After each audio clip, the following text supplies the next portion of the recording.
I'd like to call this meeting to order.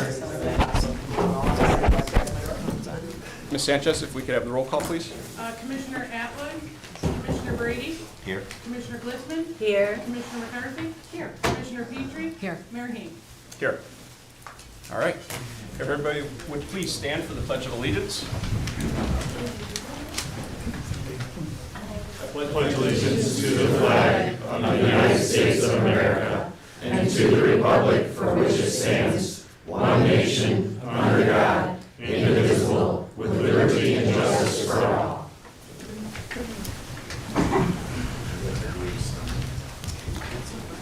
All right. With that, we have the approval of the March 16th, 2026 agenda in front of us. So moved. Excuse me. Oops. Oh, we have to. We need a motion to excuse. I move- Oh, yes, I move that we let's do excuse that. Josh. Support. Moved by Commissioner Petrie, support by Commissioner Brady to excuse Commissioner Atwood from the March 16th meeting, 2026. All in favor? Aye. Opposed? Motion carries. All right. With that, we have the approval of the March 16, 2026 agenda in front of us.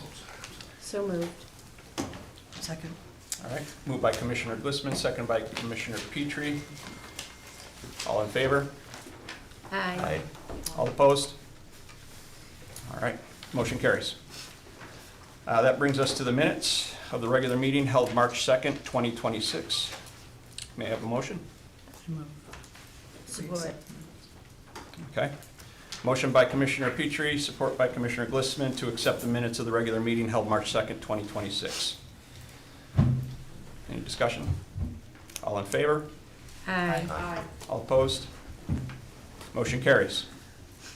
That brings us to public comments. We have a full house tonight. I'll remind, I'm sorry, yep. Before we begin, I'll just remind that there is a 3-minute time limit on public comments. There will be a timer running. Once you hear the timer, please return to your seat. Your turn is over. We first have one sign up. Mr. Tona, could you please? My name is Tona Osco. I live in Arcadia Township. Has been the case for the past several meetings. I'm here simply to open in prayer and ask that everyone, if you're interested in joining me, please do so. And if you don't, I understand that as well. Heavenly Father, so thankful for the day. Thankful for the time that we had to gather in a meeting and to discuss things that we need to accomplish. We thank you for your hand over all of that. We ask that you be with us in our minds, in our hearts, in our bodies. Help us to be focused on your plan, a plan that's good for the city, a plan that's good for the people, a plan that's good for our future. We love you, we thank you, in your son's precious name. Amen. Amen. Thank All you. right, thank you. With that, anybody else who would like to speak at this time? Please raise your hand. Brad? Yeah. I'm sorry. I'm calling for Brad Hagedon. Oh, I'm sorry. I know he wasn't signed in, but he's on our agenda here to go first. Greetings. I want to wish you all a happy St. Patrick's Day tomorrow. I know most of you are Michigan fans, but luckily we'll have a lot of green on tomorrow. 316 update for you guys. Animal control, exciting news. The building is finally done. We should be issued our occupancy permit so the dogs can go to the new area. I plan on going to see that Friday afternoon. Carpel subscription for the prosecutor's office. Re-up that for $10,000 and a $2,000 maintenance. Carpel allows our prosecuting attorney's office to be anywhere to issue warrants, work with law enforcement to get the people's business done. And then 2 important things, household hazardous waste collections. There's gonna be one somewhere in the 48446 zip code, whether it's Elba, Lapeer Township, City of Lapeer, Mayfield. We're gonna have one on the west side and then one in the fall, which will absolutely be in Imlay City out at the Eastern Michigan Fairgrounds. So if you have those, look for announcements. I'll make sure to email Linda. You seem to be more techie than me, so I'll make sure to get it out to you and we'll go from there. So Just one question, Brad. The first one, will that be in the spring? the spring, yep. Yep. Usually it's in early May Okay. this year, but this year we're actually looking at the end of May, even the beginning of June. The other one is always in September, mid to late September. Thank you. No. Can I ask a question? Yes, please. Is there a grand opening for the animal shelter? Not yet. Okay. And then why I've got your attention, I wasn't gonna talk about it, but last week we were out at Oregon Township, we being Kevin Nisley and I. He sits on the properties committee. Unfortunately, we've had a whale of a time getting a pool contractor to finish the work out there. In fact, we've had to pull the bond on the company doing the pool work. So that has been delayed yet another summer. There will be a grand opening for that in the summer of '27. Really sucks because we were hoping to tie it in with America 250, have a brand new almost $8 million water park, and here we sit. We can't do it, so. One more question. I'm sure that the animal shelter is going to have some of the similar rules that I had before, but they are in need of, I think, food, towels, and money. Yep. So anybody in the audience or watching the video, if you have dog food, cat food, or old towels that are still usable, I'm sure the animal shelter can use them, and they sure could use a nice check. Thank you for that plug, and last thing is, if you go there, be prepared to adopt an animal. I grew up as a dog person, and I adopted a cat from there, and it is the biggest dog cat that you'll ever see. So, thank you, and I wish you all a great meeting. Thank you. Thank you, Mr. Hagedorn. The gentleman who was coming up back, please.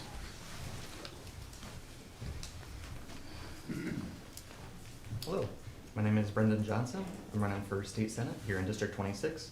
I'm here to learn tonight what's going on in Lapeer, talk with anybody that's interested, and yeah, learn what I could do if I'm elected. Thank you. Thank you. Thank you.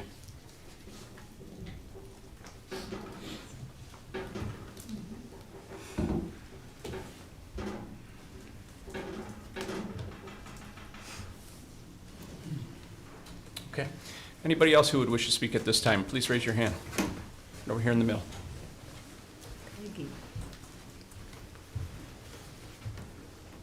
Hi, my name is Peggy Brodsky, and I'm from Lapeer Township. And I would like to speak about something that happened after the last city meeting was adjourned. Several people remained in this room, and our attention was drawn to Commissioner Brady as he was heard screaming at Commissioner Petrie. Many of us commented to Mr. Brady as he walked by how disrespectful his behavior was.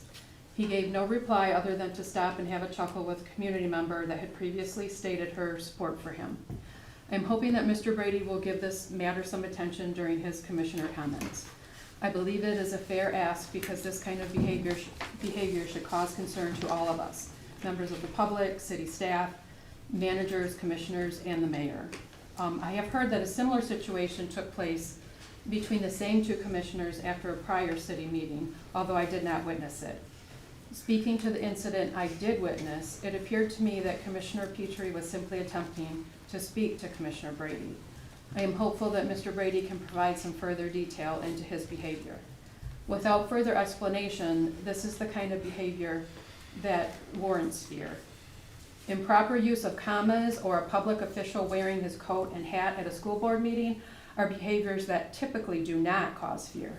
However, the intensity of Mr. Brady's behavior understandably sounds alarms, especially considering this was likely not the first incident and most likely will not be the last unless some time is taken to address it and resolve such behaviors from happening in the future. Please understand that I'm addressing this issue to the entire commission. It is not my intention to personally attack Mr. Brady, as I do not feel that approach is productive in resolving any issue. However, I do feel strongly that Mr. Brady's behavior warrants further discussion that will hopefully lead to a path of resolution. How can an intimate governing body such as the Lapeer City Commission be expected to put forth their best efforts for the city if such intimidating behaviors are deemed acceptable? Thank you. Thank you. Thank you. Any others at this time, please raise your hand. In the back. Let me sign in prior to, who's got the stopwatch tonight? Please don't start it yet. His fingers poised. Okay, Always our illustrious city manager. all right, thank you. Stopwatch. And- I never say it until after you've said your name. All right, my name is Wes Weber. and go. On March 4th, I attended the BRA meeting. On their agenda, there was an informational session where I think it may have been part of the $17,500 that was allocated to have Fleiss and Vanderbeek come in and assist the city with developing our new brownfield procedures. It's a new procedure. We don't have a brownfield authority that does TIF reimbursement quite yet. So on the day prior, I had sent correspondence to the commission about my concerns about the land acquisition cost. And I was just out of line. Alan Edwin being willing to spend $3.6 million on 33.6 acres. So I cascaded an email to the commission and the planning commission and everyone that I know who's on the brownfield TIF board. But during the educational session, the presenter said we are not really concerned about acquisition costs because it's not directly TIF reimbursable, and that's true. But in my public comment, I explained that it is reimbursable indirectly because the pending $3.6 million land price, $106,000 an acre, will flow directly into Alan Edwin's total development cost, and they have to submit that to MISTA to justify the city giving them tax reimbursements, okay? So higher land cost equals a higher total development cost, which equals a larger allowable total housing subsidy. And so that leads to what they call a financing gap, what they can afford and what the city is willing to subsidize to help them gap that. Okay, it determines the amount of money that our future city, school, and tax dollars the amount of reimbursement. In other words, the city of Lapeer taxpayers would be indirectly subsidizing a project with an extremely artificially high land development acquisition, the high development cost. Now, Mr. Womack, I think, said rightly that apart from some kind of help, a developer has like a prohibitively expensive development cost, right? All the infrastructure is very high, it is. But if that's true, why then would they also be willing to spend $3.6 million on the land and then ask the city to subsidize them, right? So I'm just asking that we scrutinize that, and I'll quickly end as soon as the buzzer goes off, but I'm asking the commission to request or review an independent third-party appraisal of the land value. Because if the city is gonna go through with this and subsidize them, it seems to me that we should at least say, hey, why are your costs so high? I have never, and when I talked to the lady who was the presenter, she was shocked at how much the land acquisition price was afterwards when we talked. And you have the email that I sent, I'm sure that you've seen it or take a look at it, and I'm just asking that you would give it the due consideration. I appreciate the time. Thank you, Mr. All right, White. thank you. Anybody else who wishes to speak at this time? All right. Seeing none, we'll close public comments and move to the consent agenda. May I have a motion, please? I'll do it. I move to approve the consent agenda for March 16th, 2026. All right. Motion by Commissioner Glissman, second by Commissioner Petrie to approve the consent agenda for March 16th, 2026. Take over. Oh, go ahead. I just have a question about the Kiwanis plans. It says that they'll be using our new courts, and I guess this would be to Mike or Rodney or both. They'll be using the courts for skating and a foam thing that they play in. Is that okay to have roller skating on that new court? I don't know what it's made of. Mr. Chair. Yeah, I actually just spoke with one of the finance members today about that, because I've seen it on the agenda, and we're gonna be discussing that. Okay. That might not be an option for them. Okay, We don't know at this time, though. okay, Thank you. thank you. Any other discussion? All right. Seeing none, we'll move to roll call. Commissioner Brady? Yes. Commissioner Glissman? Yes. Commissioner McCarthy? Yes. Commissioner Petrie? Yes. Motion carries. That brings us to the bill listing for March 16th, 2026. May I have a motion to approve the listing? I move to approve the bill listing for March 16th, 2026 in the amount of $2,880,218.63. Support. Very good. Motion by Commissioner McCarthy, support by Commissioner Glissman to approve the bill listing for March 16th, 2026 in the amount of $2,880,218.63. May I have a roll call, please? Commissioner Glissman? Yes. Commissioner McCarthy? Yes. Commissioner Petrie? Yes. Commissioner Brady? Yes. Motion carries.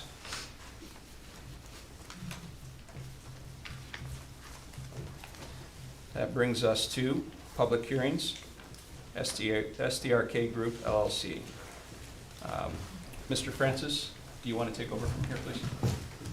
Yes, make sure I'm on, Mayor, thank you. And then I'll turn it over. This is the time for STRK, a licensed grow facility in the city of Lapeer, to appeal the city clerk's denial of several grow licenses. I believe they have counsel here, Mr. Shango's here, and it's not, it's. Our engineer too. Oh, engineer, thank you, sir. It's, Mayor, this is not a traditional public hearing, quote unquote. It is more, it's just an opportunity for SDRK to advise the commission of anything they want to advise the commission of, including things they've submitted a written appeal, but this is their time to make an oral case for the commission. I advised counsel for SDRK that although the commission could decide today, they're not obligated to, and my thought would be that it's likely a decision would come at the next meeting or a subsequent meeting. So this is their time to make their case. Very good, thank you. Thank you, Mayor. Again, One question, final question. We agreed on 20 minutes, was that? yes. Yes. Okay, are we gonna do a timer or? Mr. Chair, thank you for answering Yes. that, because I had it down as 15 minutes, so. Okay. 20, and I'll make sure after you state your name, I'll start with the time. Eddie Shango, co-owner, managing partner at CSDRK. As we are here, I'm here with my counsel, I'm here with the engineer, and what we're doing to this property to update it and to do whatever that the city's requiring, not requiring, but to update in the order. I want to update the city, the commissioners, the mayor, that we have not had a violation since November 5th. And that's going on 5 months with all the improvements that we've made. We spent over $200,000 in improvement in the last year, and it's paying off. We are willing to do more, and we are going to do more. And then we hope with the engineering department that we have here, and then with the equipment that we end up putting, we'll be at zero order. Can't guarantee it 100%, but we are going to do everything to our best to make sure that it's going to be. As you guys know, we employ over 25 to 30 individuals. Most of them live in the city, surrounding area. We took an old building that was pretty much just garbage to update it and spend over $8 million in doing it. We are here to do everything possible to make sure that it's gonna work out for everybody. Same thing the city. And as the city is aware, city manager, with the violations that we have, there was something like, I don't know, 76 total complaints, 26 verified, 6 citations in 2.5 years. The last 5 months, we haven't had a single one. We are gonna do, like I said, continued improvement, and then we'll do whatever it takes to make sure that this place is going to be one of the best places to work with and to be actually part of the city of Lapeer. I've been in Lapeer for 47 years. I have quite a few businesses in the city of Lapeer. I do participate and help a lot and do everything possible to make sure that if it's from the Optimus Club that I belong to, or to the American Legion, or to the any other community help that my family, myself and my family, we are willing to help, and we do help. So I just want to make sure that when you are making your decisions, you do consider part of the things that we are actually working with and doing to make sure that this building and then this whole facility is going to be one of the best. And it is going to be, and it will be. So I'd like to represent my attorney, John, as Mr. Francis have him, and they have talked a few times. So he's going to represent a few things, and then we have our engineering department that's going to come and give you all the details on what we're going to add to this facility to make it odor-free. Like I said, there's no such thing as 100%, but we'll be at 99.99%. Hi. Good evening. My name is John Frazier. I'm an attorney from Dykema. I serve as the Michigan team leader of our firm's cannabis practice. and I also serve as an adjunct professor of law at Cooley Law School, where I teach a course on Michigan marijuana law. So this is kind of what I do a lot of, and I'm in that capacity. I've had the opportunity to represent several hundred licensees, and I've also had the occasion to represent and advise a number of municipalities when they have cannabis issues. And so this is something I'm very passionate about, and I'm very grateful to have the opportunity to speak with you all this evening. I know public service is service, and you guys are all taking time away from your families and your business and children, grandchildren, to be here tonight. So just want to say thank you for that right off the bat, and also thank you for being accommodating with the scheduling. I know when the original appeal hearing date was set, that was the date and time that my wife and I had a family vacation planned for like the first time in 2 years. And so with a 5-year-old and a 3-year-old, you can imagine that's not the easiest thing to do. So I'm really very grateful. I just want to give a couple preliminary remarks. You have our written appeal. If you haven't read it yet, please do so. And I don't want to do the lawyer thing where I just read the writing to you, because that's really boring. So I'm not going to do that. But there's a couple things I think thematically that you need to take into account and consider as you're evaluating this appeal. First, the notion that it's an appeal, I take some semantic issues with. The way that the ordinance is drafted, you've given the clerk the ability to just administratively approve certain renewals, and then certain renewals that can't be administratively approved come to you. So it's not like this denial by the clerk on an administrative basis has any kind of impetus or weight towards a denial. In fact, I think the opposite is probably true under the case law, and that a licensee for an existing license has a renewal expectation that that license would be renewed. So as you're thinking about how you're going to treat this appeal, the fact that it's a phrase as an appeal, it really is just more of this is city council reserving to, city commissioner, reserving to itself the right to consider any renewal application that can't be administratively approved by the clerk. And I think that distinction matters because you shouldn't be weighing it with a thumb on the scale one way or another. And I know not everybody here has lived with the history of the STRK group, so just by way of some basic background and understanding, this facility came online in 2023, and as part of their application for their initial licensure, they met all of the standards that the city has imposed on these types of facilities in their ordinance. So in the zoning ordinance in particular, there are standards for maintaining negative air pressure and having adequate filtration in the facility. Their plans had all of those requirements satisfied. The problem with plans, and I don't usually quote Mike Tyson, but everybody has a plan until you get punched in the face. And when it comes to actually having an odor plan, there's too many variables in the facility to stress test that plan without having plants in there. And then once the plants are in there, you can start to see where your plan needs to be reviewed and revised. And that's exactly what happened here. STRK Group got operational. As soon as there were some odor concerns raised by the city, I think it was the city manager, Mr. Womack, got in touch with the STRK Group, and they started making revisions to the odor mitigation technologies within the facility. It was never a situation where complaints were raised and they said, nah, forget these guys. It was always, oh my gosh, we hear you. We want to make sure that we're a good neighbor and a steward in the community. We're appreciative of our license. We're a good employer and a steward of the community. And we want to continue to be a productive friend and neighbor to folks.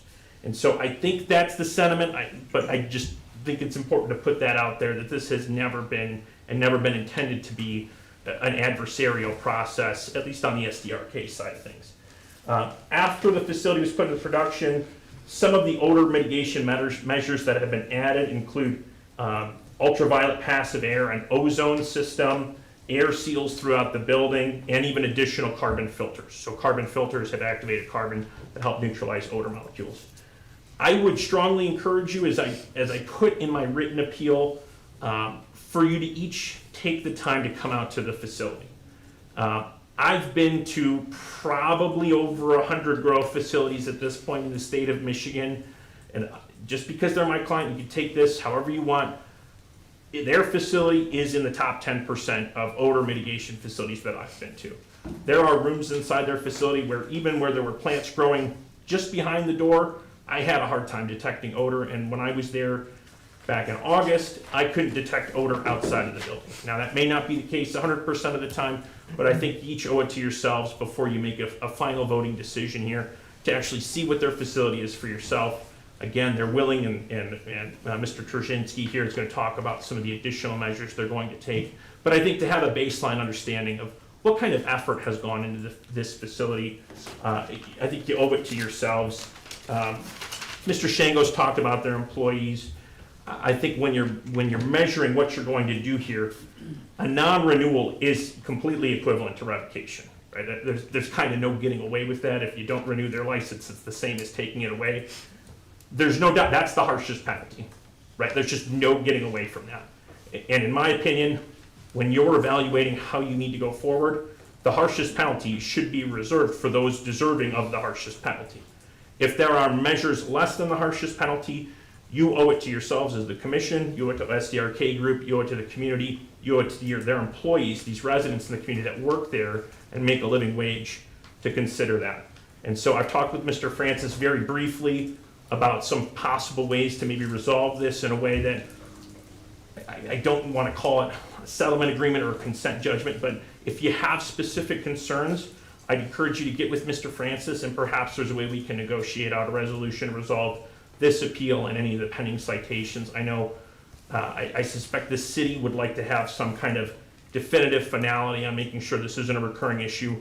SDRK group wants the same thing, and we, like I said, they want to be a steward of the community and help benefit everyone and continue to employ local and contribute to the property tax base and all the other good things that come with having small business in your community. So I'm happy to answer any other questions. Otherwise, I'd like to turn it over to Mr. Trzynski from Jeterix to talk about the engineered proposals to assist with odor. Thank you, Counselor. Good job on the last name. Hello, everybody. That's a tough job you guys do up there. What can I say for you? What can I tell you? I'm here to answer questions. No questions? Mayor? Yeah. Please. Sir, we were provided with, and kind of the commission has it in front of us, a letter, the subject being odor remediation plan for Lapeer facility. I think this was, yes. Authored by me, yeah. Yeah, I won't try the last name. That is the information that the commission has. Can you just describe, so that we have it out here, what this proposal is, what you believe it will do, what your findings are at the facility?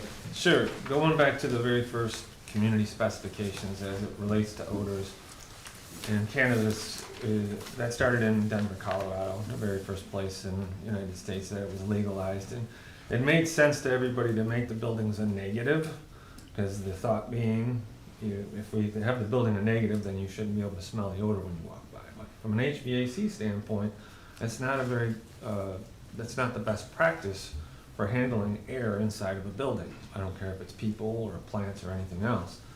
Because what happens when you try to do it under a negative is you have uncontrolled leakage.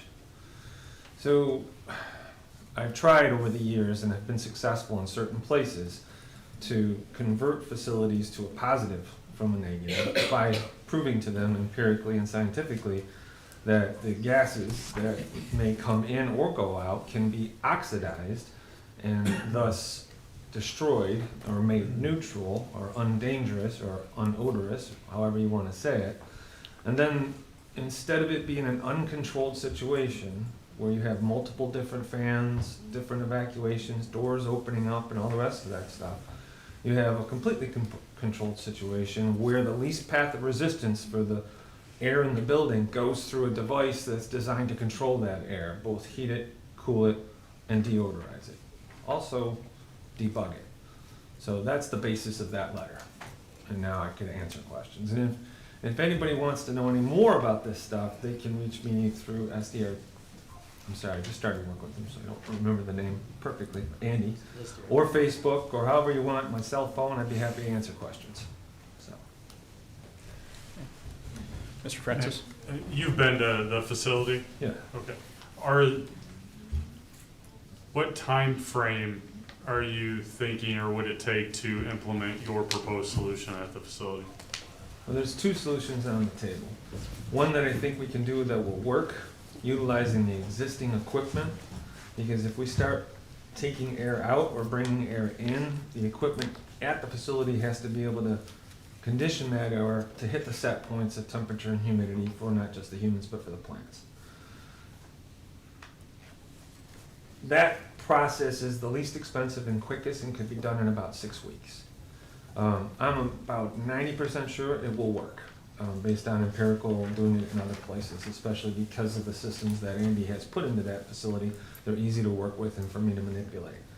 A much more complicated and costly solution would be to put in a condition, what's called a condition makeup air unit, where we really move a lot of CFM in and out of the facility, and that would require integrating with all the existing units on the facility, including revising and reprogramming the control system. So that's more like a 6-month solution. When you say work with is your definition of work to not have any odor leaving the property lines or the boundary lines of the facility?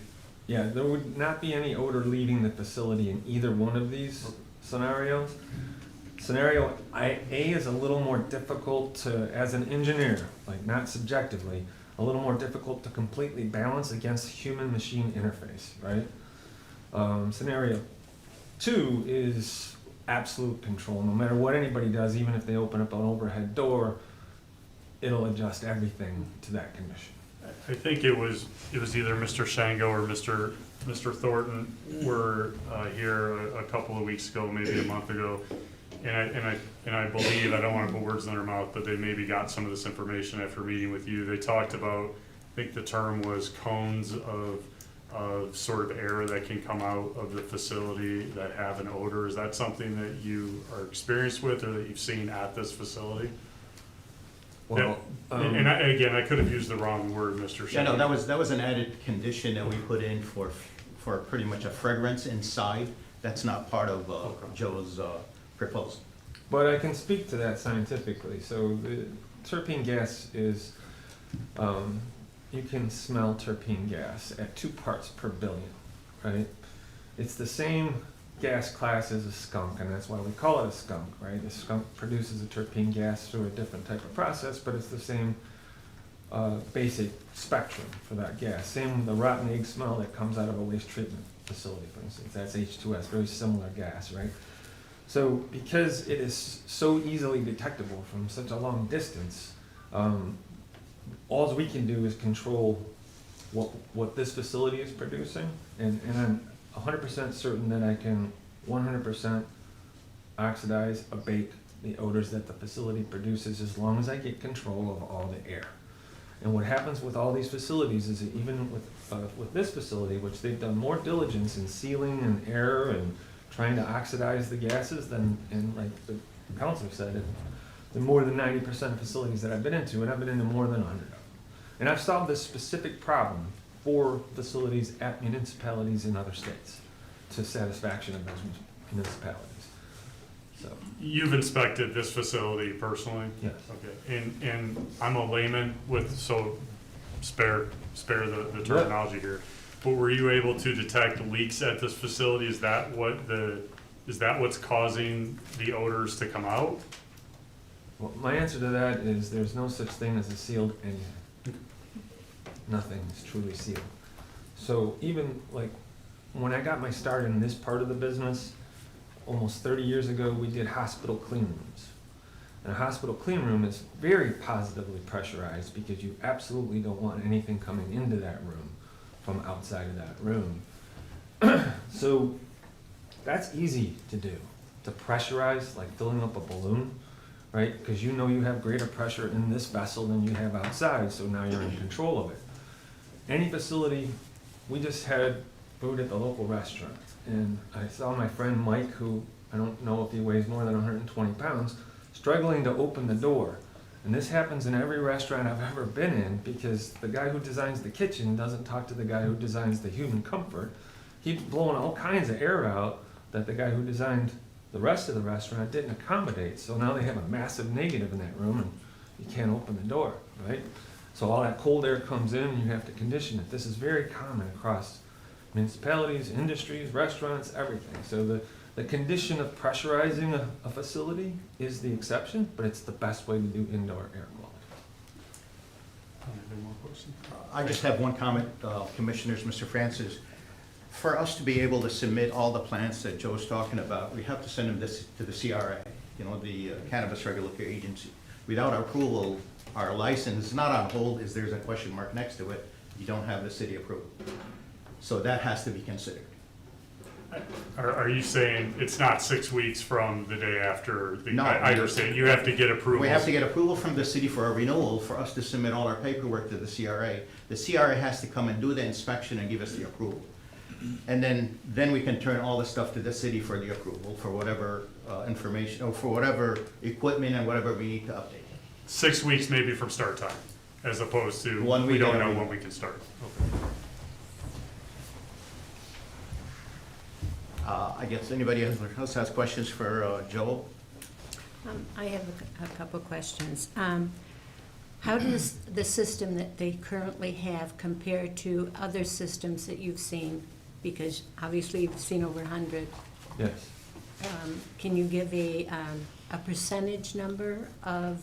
They're in the top 10 percentile of Okay. facilities from a standpoint of air exchanging. And one of the terms that we use in air management is tonnage. So a quick calculation of that facility normally would have about half the amount of, we'll call it horsepower for the sake of this conversation, than these folks have at this facility. So they really kind of CYA themselves in that way, which gives me a lot of room to work with in order to maintain set points and manage the air systems. And when did you start working for Mr. Shango?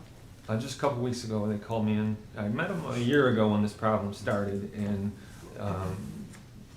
nothing happened at that point, but at this point, I guess it's a little more critical. And do you currently work for any other facility that's in the city of Lapeer? I don't work for any facilities. I work for a European manufacturing company. Okay, so this is contractual. Yeah, well, I sold this technology to one of the people that are sitting over here, and I now just kind of consult Okay. when I'm needed. I parachute it. I invented it, and I sold it. And Mr. Shango said that he thought 99.9% would be clean air. And would you agree with that statement? Well, yes, I would agree with that statement. Okay. So I get the idea of now pressurizing, so we've been operating under a negative pressure system per our requirements. The idea would now be to pressurize and then what, oxidize? What are you doing with the air Yes. as it's leaving? We are oxidizing it. Okay, and what do you use to do that? Ozone, like just regular ozone, or We already have ozone. you already have ozone? You already have ozone. Yeah, so to go into that technology just a little bit, to answer your question, we normally oxidate in waste treatment facilities with water curtains and chemicals like chlorine and bromine, with controls and pumps and air handlers, also absorption technologies like carbon, multiple stages, so what comes out the other end doesn't get a complaint. These are typically at the larger municipal, like City of Detroit, places like that. This technology was developed initially in the water phase, and then what I did was transmute it into the dry phase. So basically I'm gluing chlorine, in layman's term, onto a matrix like your home filter on your furnace, and there's 10 to the 7th power billion chlorinated atoms that are held in stases, meaning they're stable, they don't react until they have something to react to. That reaction is an oxidative event, so a terpene molecule basically, in general, has 3 components to it. And if you remember your high school chemistry at all, if you just add one thing to something in chemistry, it changes everything. And that's what we're doing. And so nerd out for a minute here. Yeah. You said it was HS. H2S is the main gas at a waste Okay, treatment so facility. plus the chlorine, what's coming out? It neutralizes it. There's no, well, we measured 2 parts per billion during the testing phase at University of Washington, which is undetectable. For instance, we think of chlorine as having an odor. It actually doesn't. The gas that you smell is called chloramine. Chloramine gas in a pool at your high school per OSHA, you're allowed to have 100 parts per million. We're talking 2 parts per billion, which is 1,000 times less.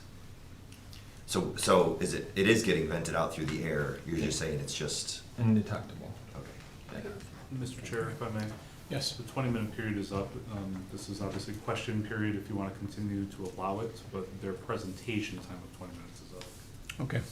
And if you have any questions, you can contact me directly Mhm. moving forward. My question is probably more, we obviously don't want the smell coming out. Now we're pressurizing the inside of this building and putting hopefully clean air plus, the question was like, Let me speak to plus that what? point real quick. Barely pressurized. In this particular instance, what we're going to do is we're gonna have the total amount of CFM constantly being measured, right? So we can measure with modern devices, we can measure a very tiny difference in pressure. And we can have the systems react to that. So for instance, we could have a total of, say, 50,000 CFM being recirculated in this building, and I could let out 10 CFM. But as long as it's 10 going out, and not 10 coming in and going out underneath the doors, or wherever it's leaking, because there's no such thing as a sealed room or a sealed building. But the system has to be flexible enough that if Bob opens the door and Jim opens up and 10 people open things up, that it needs to ramp up and continue to be a net positive discharge. Small, but net positive discharge. Yeah, so basically the fans are blowing in now, because you're trying to. Currently? Or no, under the new proposed system, you're trying to basically blow into the building? No. You're trying to come out of the building? What I'm trying to do is have, right now, let me describe what's happening right now. So they sealed the building as much as they possibly could. Yep. As best as I've ever seen, honestly. They turn on these recirculation systems, right? Which means I got, say, 5,000 CFM. So I'm bringing it in my return air duct, that thing, Yep, right there, and I'm blowing it out my supply duct. just into the right? same It's loop. theoretically, it's the same amount, but because of resistance and different things and torturous paths, there's not enough for what that thing is asking for, so it steals it from the outside, right? From the leaks and the cracks and the windows and the doors opening up. That's how it does that. That's the oil can effect of having a sealed building, right? So I'm just gonna have it not necessarily pressurized in the traditional sense of a surgical room, but balanced, where there's at least a little bit of air coming out, which gets oxidized before it goes out. All right. Does that make sense? Yeah, I follow that. Any other questions? I'm going to piggyback on Commissioner Brady's questions. So as you were talking, I just wrote some things down. I am not a molecular biologist, but my daughter is, so I'll be talking to her afterwards. And you mentioned chlorine, bromine, carbon, water drakes, etc. So we clearly want to address the issue of odor. It seems to be a complaint with the community. So we want to fix that. But when you put this into the air to scrub the air from odor, it's still in the air a bit when it leaves. What are the health ramifications, if anything, not only for when it's being used to scrub the air, to deodorize it, but after fact, like how do you get rid of this product that you've had to use? Does it just dissipate, or is it left over, and how do you dispose of that? Again, thinking of community health with these type of products being used. In this particular case, the amount of discharge of chloramine gas from the oxidating device is almost undetectable, and it neutralizes rapidly. So if you ask your daughter, she will say that it is it rapidly deteriorates to its precursors, I think would be the way she would say that. Since it's a volatile organic compound, like the terpene gas itself, volatile meaning it's unstable, it's looking to be stabilized. As soon as it touches any water molecule, it gets neutralized. And then the disposal of this product afterwards, like after you use it. Just like your furnace filter. What, say that again? Just like your furnace filter. However you dispose of that, you would dispose of this the same way. Thank you. Yeah. Can I ask one more question? Sure. Thank you. My question is about the air quality within the facility itself. Is it clear or not? And I bring that up because we are certainly concerned about the community, but the people who work for Mr. Shango most of them do live in our city. I'm concerned about the health hazards they may encounter. I know Mr. Shango pays them well, and they love their jobs, and they probably love Mr. Shango, and I'm happy for them. I want them to make a good income, but I also want them to be able to go home every day healthy, and that they're not subjected to an air quality from the process, their work, that endangers their health in any way. Okay. So your what's the air quality like within the facility itself? Because frankly, when they come to our meetings, they all still smell like skunk. So, you know, it's being absorbed in their clothing. Is it being absorbed within their body? There should be measures to keep these people healthy and safe also. I don't disagree with you at all. This process would have only a positive impact on indoor air quality, which already is excellent.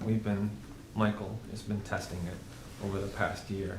So the results, which were done by an independent lab originally, I believe, you'll have to double check me on that, because Mike bought his own device so he could go around and do these tests.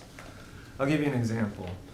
Here in Lapeer, another facility which will remain unnamed, had testing during the 7th week of the growth of the plants, done by an independent lab out of Lansing for the air quality, specifically pathogens that were in the air. In this room right now, there's probably somewhere between 800 and 1200 ppm of airborne pathogens, right? That's a normal OSHA acceptable level that happens in a room, coming off us, our shoes, stuff, that plant right there. So after implementing a multi-stage process, including these filters, the measurements over a 3-week period were all less than 5 ppm. There wasn't a cleaner room, not even surgical rooms, that clean. It was a result I didn't even expect. Okay. So yes, it'll be very clean, cleaner than it is even now. Mr. Francis? Thank you, Mayor. And I'm not asking you to put this on the record, but are there locations somewhat nearby where you've implemented a similar solution that you could provide to Mr. Shango's council to give to me if anybody wanted to drive by or try to see how this works in the real world? I'd have to get back to you on that. since Yeah, I understood that was handed it probably, off. yeah. In most cases in the communities, they're not pursuing this particular issue in most of the communities, by my experience. The one that had the biggest problem, unfortunately, is in Wenatchee, Washington, so I don't think you want to go there, but it was a big win because they were in a strip mall, industrial strip mall, with a construction company on one side, a manufacturer on the other, complaints on a daily basis, and we zeroed it out completely. And that was the same sort of technology you're talking about? Exact same thing. What was that community? Wenatchee, Washington. Thank you. Field trip. I have It's a cool place. 2 questions for you. Sure, Mayor. First, I think Mr. Francis tried asking this question, and maybe it's not for you, maybe you answered it to some degree. But I don't think that I've heard an answer that I'm satisfied with, and that is, how are you measuring the air quality outside of the facility that leaves the property? And how will you use that measuring method to continue to ensure that your solutions are effective? It's a great question, and the answer is there is no known device that can measure terpene molecules at the level humans can smell them. The only way we do it in science is through a mass spectrometer, which is a whole machine. The way we look in space, the same thing, where we break that gas down so we can see where it lands in the spectrum and what its total mass is. There is no machine currently that you could take out of like U of M and bring over here and do that, because the levels are so small. The machine's very sensitive, but it would have so many other things going into it. It's not how they work, right? So it is a human answer. And as far as the second part of your question, the device itself has reactive chemistry on it. We have a litmus test using another chemistry that tells us whether or not it's still reactive. And that would be part of their preventative maintenance plan. As soon as they started seeing the litmus tests beginning to fail. So it's a dark brown color that shows up. And as soon as it starts to become light brown, you've started to reduce the effectiveness of the filter, and that's when you change it. Now, we know empirically, because we've been doing it for so long, that in an active grow, that they last at least one full cycle, and most often up to 3 cycles, and that's right in that room. If it's not in that room, if it was in this room, I have those filters that are still reactive 3 years later, just cleaning a room like this. That's how stable the chemistry is. Can you ballpark the cost of the replacement filter? Is it astronomical, or is it? $20 per filter-ish. It's very inexpensive. It's the key. It's the key to the viability of the technology moving forward. And by the way, just for your edification, odor is an ancillary aspect of this technology. This technology kills pathogens on contact. So nothing else does that in a single pass. Nothing else that's commercially currently available. So its future, it lies in medicine. But it does a really good job with this as well. So, to follow up on my questions, you said that there's no device that can measure the odor because it's a Your human nose. thing. There are some devices and systems that are marketed online to municipalities, universities, research, science, that claim to be able to measure this sort of thing. But you're talking about measuring something very specific. What are they measuring? How is that different? Are those false claims? Well, again, I would refer you to the mass that we're dealing with is very, very small. It triggers our olfactory systems at a very, very low rate. So those devices, which may or may not be scientifically sound, I have not myself come across one that I would say that's legit. And I go to the trade shows, I read the white papers, I've yet to see one that I'd say, okay, that is scientifically sound device. A lot of them are plausible, and especially if there's a lot of mass to deal with, you can say, I have 10,000 pounds of this gas coming out of this facility per week, I want to get it down to 2. I could see a device working for that, but on this scale, 2 parts per billion, Okay, and we're talking about. May I offer one suggestion too, because I can speak to the instrumentation, because we tried the one that is well known as the Nose Ranger. You might have seen that one. They make a claim that they can, it doesn't pick up. We got one from them on loan and tried it, doesn't pick up. It's too small of amount for it to measure. Thank you. That's something that I wanted to hear. And also, you were here previously and mentioned that you guys had discovered some pillars. I think that's what Mr. Francis was referring to.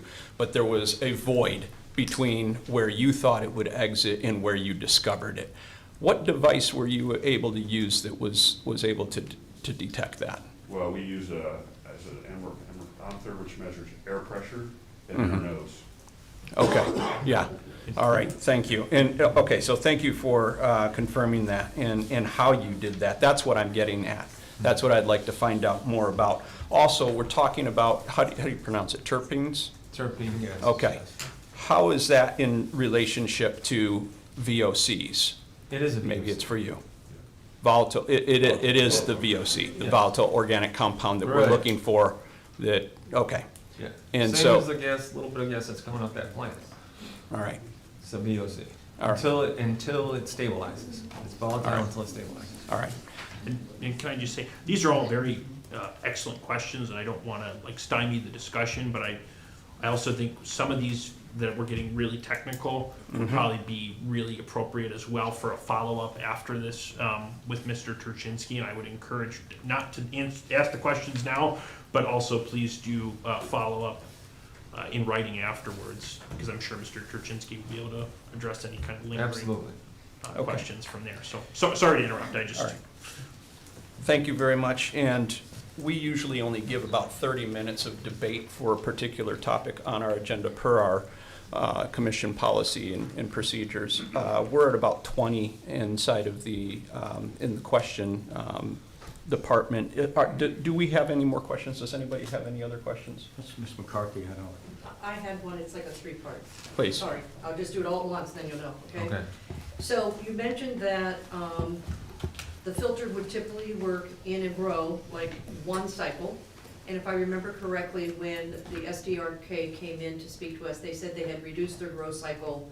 I thought it was 45 days, 60 days, some such number. So what is that? How many weeks? And then you said there's a litmus test that goes from brown to tan. And my question is that litmus test just used inside, or would it be able to be used outside to see if they can still see it's out there? And then would they be including that as a standard procedure to be using the litmus tests after every cycle, during the cycles, et cetera, to, create that maintenance program? Okay, so the litmus test is a liquid that gets put on the filter itself. Okay. So you have to pull the filter out, put a little bit of liquid on there, see with your own eyes, okay, it seems to be deteriorating, we should change these filters out. What was the first part of the Well, question? that was, you said it would usually typically go for one cycle, and I'm not sure how long a cycle is. I think they're getting 3 to 4 a year, or more. Last I heard it's 9 weeks as a standard, but they may be doing it differently. It's 63 days in flower. And that's where the smell originates. During the later stages of flowers where you get the strong smell. I'd leave everybody here with one visualization. When I first started doing this, we had a family of skunks born in our yard in Lake Orion. And every morning when I would take the dog out, I'd have to put him on a leash because obvious reasons, right? But they would start out with 6, and then there was 5, and then there was 4. So where are these baby skunks going, This is even before the internet, because it was almost 30 years ago. One morning I walked out there, and the largest bird I've ever seen in my life looked at me and took off with that skunk in its talons, and that was a barred owl. Apparently, the only predator for a skunk is either a car or a barred owl. And so I looked it up, and they can detect these skunks up to 5 miles away. And that's terpene gas that those skunks spray at you. So it just gives you an idea of how powerful that particular gas is and how well it travels. So the point of the technology and the design has to be not letting it get out, which is what I do. Thank you. Thank you. Thank you. No, you don't have to. Thank you. Thank you to the board. All right. That brings us to administrative reports. We are on G1. Mr. Chair, before we move forward, do you want to take formal action to table this to the next meeting? You need a motion? Yes, I need a motion for that. I move to table this item to, what's the date for our next meeting, Ramona? April 6th? I think our next regular meeting would be sufficient. No. Oh, okay. It's To April our 6th. next- To April 6th, 2016. Can you postpone it? Motion to postpone, please. Oh, yes. Motion to postpone this item until April 6th?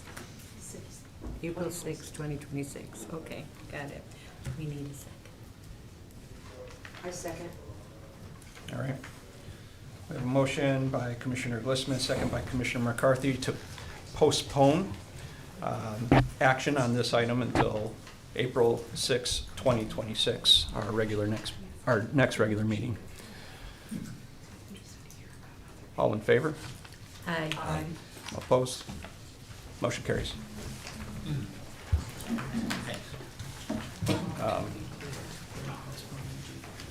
Thank you all for your time. Nice meeting you all. Thank you. Thank you. No. Are we? Mr. Womack, were we postponing G1 or action on the public hearing? It was my intention of any action on the public hearing. Okay, that's what we read. Was Yeah. that your understanding, Mrs. Yeah, that was my Yes. understanding. Yeah. Okay, thank you. All right. And that's what was read to the clerk? Thank you. All right. That brings us to G1. Mr. Womack? Yeah, thank you, Mr. Chair. So at the last meeting, Ms. McCarthy handed me a note of some of the issues that she wanted to address. Unfortunately, it's been exceptionally busy in my office with the budget, which I can report that I think we're 99.9% done. Thank you, Kelly. But it didn't give me a chance to get with Ms. McCarthy, and I think, Mr. Hing, you also had one concern that you wanted to address. So at this point, I would ask that you guys do a second reading and set this off for the next meeting. Ms. McCarthy and I have already set a date on Friday that we're gonna get together and talk about these issues, hopefully address them before your next meeting. But at this time, I'm not prepared unless the board is willing to accept it as presented. But otherwise, I'd say read it, second reading, and then set a third reading for the April 6th meeting. Can I have a motion? I make a motion that we postpone, we do a second reading today, and we postpone the decision on this signage until the April 6, 2026 meeting. Support. Support. All right. Motion by Commissioner McCarthy, support by Commissioner Glissman to acknowledge the second reading on the zoning ordinance Article 7.17 signs and postpone action until the next regular meeting on April 6, 2026. Any discussion? And we will vote. All in favor? Aye. Opposed? Motion carries. That brings us to G2, Bond Authorization Resolution, City of Lapeer, 2026 Capital Improvement Bonds, Park Street, Pine Street, and Parking Lot Number 9 project. I'll make the motion. Commissioner Glissman, Okay. I move to approve the bond authorizing resolution for the sale of the City of Lapeer 2026 capital improvement bonds up to $3,750,000 for the Park Street, Pine Street, and Parking Lot Number 9 project.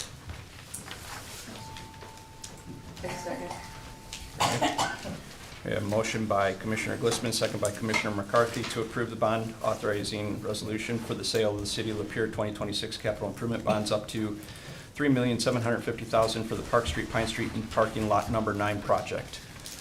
We'll take a roll call. Oh, we'll start with discussion first. Any discussion? No? I have, I'll let you No, first. go ahead. Get my- I'm looking at my notes with you first, please.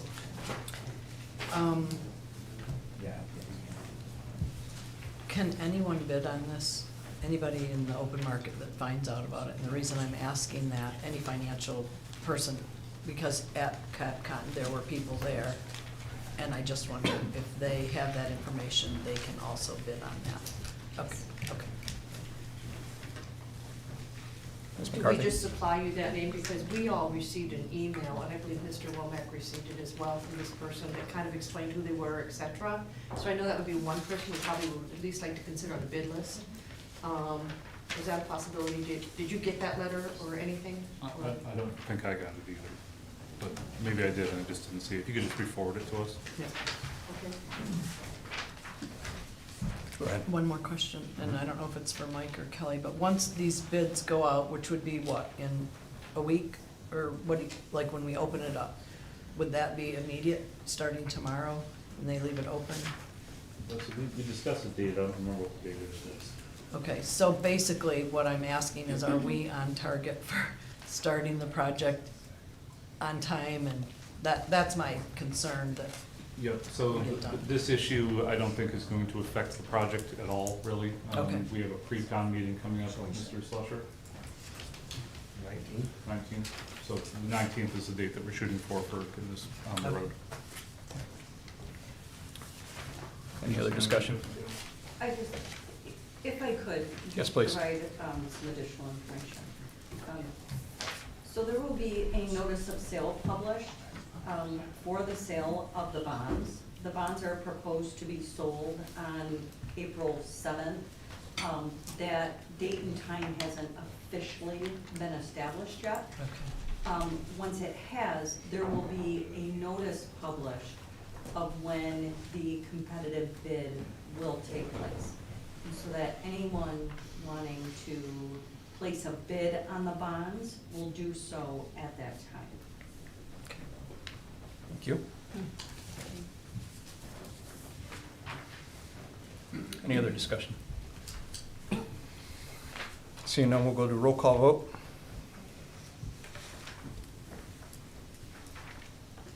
Commissioner McCarthy? Yes. Commissioner Petrie? Yes, Commissioner Brady? Yes. Commissioner Glissman? Yes. Motion carries. That brings us to city manager's report, the agenda. Mr. Womack? Thank you, Mr. Chair. I do have 1.5 issues, I guess, today. So Ms. Hannah's done an excellent job so far with the budget. I've only contributed a tiny portion of it. But one issue that we did want to address is the $500,000 property taxes that the general fund allocates to the local street fund every year. That dollar amount is equal to approximately $191,000. And that's something that we do every year. So that's been great for the local street fund. It's rough on the general fund. And as you guys are aware, we've been trying to dial down the deficit spending this year. And we've all really tightened our belts, and I think we've done a great job. So one of the things I'm going to ask you guys to do probably at the next meeting is either eliminate that wholly or suspend it for 1 year only. So we would take that $191,000 donation out of, from the general fund to the local and just keep it in the general fund. If we do that, we believe that our deficit spending will be under $100,000 this year, which is a significant accomplishment if you look at last year's spending. And one of the reasons that we feel comfortable making that proposal to you is due to the increase that we fully expect in the major and local street fund coming out of the newly established marijuana excise tax that was established this past year. It's our understanding that we're looking to have, let's see here, almost $400,000, I believe, coming to our local and major street funds from that excise tax, which would obviously make up the 191 that we are currently going from general fund to local fund. So I think it's a smart decision. Ms. Hannah will be able to weigh in as you guys may have questions for her about that, but something I want you to think about and ask any questions between now and the next meeting. And I think that's kind of the last piece of the puzzle we have for the budget before we go into budget workshops. And I believe that's all I have. Is there anything else? No. All right, that's all I have. Thank you. All right, thank you. That brings us city attorney's report, Mr. Francis. Nothing, Mayor, thank you. All right. And that brings us to unfinished business, item J1, mayoral appointments. At this time, I am going to, for 1, 2, 3, and 4 under J1A, I am going to ask that the commission accept that I'm going to postpone all board reappointments on tonight's agenda here. I just need some additional time to complete my review before bringing any recommendation forward. I'll have them back before the body at our next regular meeting.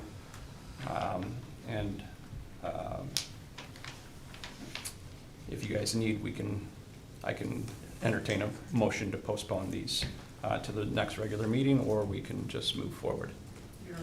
Prefer to move forward? Yeah, Okay. sure, motion. All right, very good. All right, then item J1A5, before we take a motion on that, I do want to give a little bit of context to this agenda item before action. I'd like to clarify that just some procedural posture for this item. Under section 210 in our charter, or our code, the mayor-designated administrative official seat on the planning commission terminates with the term of the mayor who made that designation. Under my administration, I have not made that designation, so accordingly, that chair's position is that seat is vacant, and there's no active appointment from which to resign. If the commission wishes to address the record and clarify expectations for administrative support going forward, the proper course is a single motion addressing those points. So at this time, I will entertain a motion to distinguish between the vacant mayor-designated seat and the separate expectation that the city manager continue attending planning commission meetings in an advisory role, along with relevant staff per usual in the city's administrative function. The motion that specifically that I'll entertain I've handed a copy to the clerk because it's quite lengthy, but I want to be specific to ensure clarity moving forward. The motion that I'll entertain is that the City Commission acknowledge that the mayor-designated administrative official seat on the Planning Commission is presently vacant unless and until designated. Pursuant to Section 210, that no resignation from that vacancy is required or accepted at this time, and that the city manager continue attending regular Planning Commission meetings in an advisory and administrative support capacity, together with such relevant staff as are appropriate to the matters before the Planning Commission, consistent with the city charter and applicable ordinance.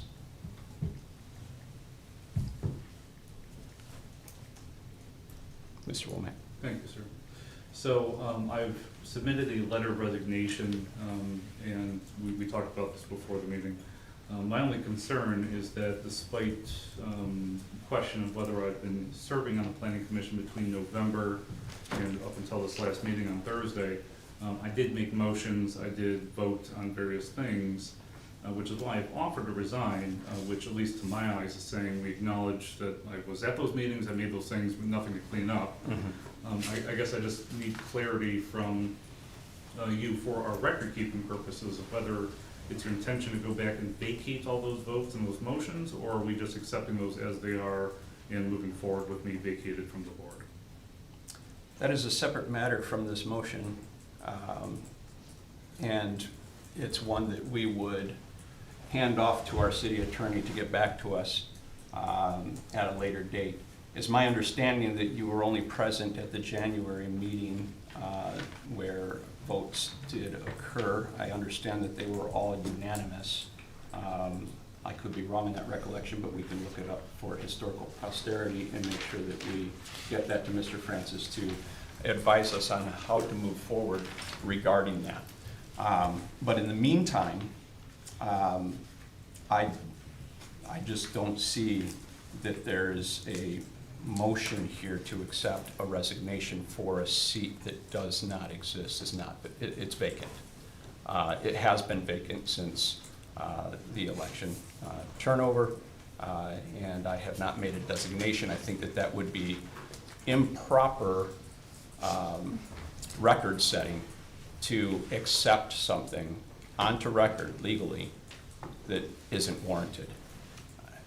So, again, I will entertain the motion that I had stated if someone so wishes to move that. We have to have a motion before we discuss. Yes. I allowed Mr. Womack to ask a question germane, well, I thought would be germane to the topic, but it was a separate question and I addressed it. So before we move forward, we should probably take action or take a motion. I believe this is maybe, I don't know if it's a parliamentary inquiry or not. Some of our boards, it's listed that they serve until their replacement is put in place. I'm not sure whether this is that or not. It's not. Can you just show us where that is or what? Well, I mean, I've cited it several times since the last meeting till now. I've even had to cite it at the Planning Commission. I have no problem reading it for you. It is governed by Article 2, Section 10, the Planning Commission inside of our code and authority. And it reads, the City Planning Commission shall consist of the mayor, one of the administrative officials of the municipality selected by the mayor. Not appointed, not voted on. One member of the Lapeer City Commission selected by it as a member ex officio, and 6 persons who shall be appointed by the mayor, subject to approval by a majority vote of the members elect of the Lapeer City Commission. All members of the City Planning Commission shall serve as such without compensation, and the 6 persons appointed by the mayor shall hold no other municipal office. This we need to circle back around to someday. Except that one of such appointed members may be a member of the Zoning Board of Appeals. The terms of ex officio members shall correspond to their respective official tenures, except that of the term of the administrative official selected by the mayor shall terminate with the term of the mayor selecting him. The term of each of the 6 appointed members shall be 3 years or until his successor takes office. The 6 members appointed by the mayor shall represent, insofar as possible, different positions and occupations. Members other than the members selected by the city of Lapeer may, after public hearing, be removed by the mayor for inefficiency, neglect of duty, or malfeasance of office. The Lapeer City Commission may, for like cause, remove the members selected by it. Vacancies occurring otherwise than through the expiration of term shall be filled for the unexpired term by the mayor in case of members selected or appointed by him, and by the Lapeer City Commission in the case of the Lapeer City Commission member. Mr. Mayor? Yes. That makes sense. So the one that is selected by you it terminates with the term of the mayor. But it's the other ones that they're in place until, Yes. okay. Yeah. Yep. Thank you for that clarification. Yes.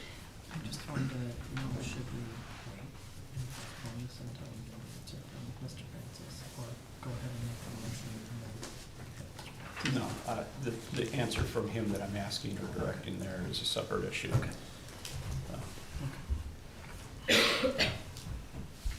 For process, we should be making a motion and then discussing this. Yes. Rather than discussing it. Exactly, that's what Ms. Petrie keeps trying to get us back on the rails here, and I've presented a motion that I will entertain. I would like to support your motion. Okay. No, second. Okay, very good. Madam Clerk, do you want me to repeat that motion? You have it. Okay, very good. Thank you. Most likely, Okay. please. All right, so we have a motion presented by Commissioner McCarthy in support by Commissioner Petrie. Discussion. Mr. Brady. Yeah, so if we get down to 8 members, what do we do for a tie vote? I'm sure we have a provision in there for that. Again, this doesn't have a bearing on the action tonight. And aside from that, we have a situation where there's potentially another person that just stuck out to me here, that either shouldn't be there or shouldn't be in other places. So it could potentially be 7. We'll have to look at how vacancies are filled and see if it has any verbiage on this particular situation with the designation of the city official. It's also my conversation with Mr. Womack. He was asking that we change the charter, that the city official sits on the board as designated, but does not vote. So I think his suggestion begs the question that you just raised tonight, but again, it's a separate issue from the one at hand, which is his seat is vacant, but we want to continue to have him there to be a staff advisory role. Thank you. Mm-hmm. Thank you, Mayor. A couple of things I need to say about this. In one way, this is moot, because it should have just ended at the last election with the mayoral appointment.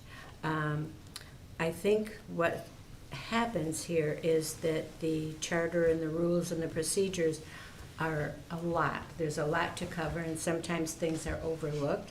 And I think we're righting the ship and we're getting back to following the charter precisely. And I think that that's what our residents would want us to do, is to follow the charter precisely. The other thing is, if we wanted to change it, we can always change it. It can come up to the commission and we can vote on it. I think that the point made that City Manager Mike Womack had voted in the last meeting that he attended, and as much as it was unanimous, I also find that kind of a moot issue, that it doesn't change anything. However, the Planning Commission's minutes will, of course, say that Mr. Womack did vote, and I think sometimes it is what it is, and you can't go back and change that. So I just think getting back to following the letter of the rule here is a good idea. I like the fact that the city manager is asked to attend the meetings so that, because he has a lot of information that will be important to the meetings, but the mayor, the new mayor, whoever that is in the future, always has the prerogative to appoint who he or she would like to appoint. Who was up first? You're not helping, go. Okay, I just wanted to say your intent is to fill that position. Mhm. You just haven't yet, and Mr. Womack will still be there in an advisory capacity. Mhm. He's just not gonna be the one. But your intention is to fill it, it just isn't today. I'll answer that. He could be the one. Okay. The reason that he's not there today is because he hasn't been designated to be there since I took office. And when he came to me with a complaint that he finds himself in a conflict of interest by sitting there and voting, this is the quickest remedy to that at the moment. It's just to acknowledge, hey, we've been kind of stepping outside of the charter for a little while here, let's get back on track. That immediately cuts off the bleeding, the immediate concern. And then his suggestion to me that, hey, why don't we have that staff role not be a voting seat? Well, maybe we can address that, but as Mr. Brady just pointed out, well, then what happens if there's a tie?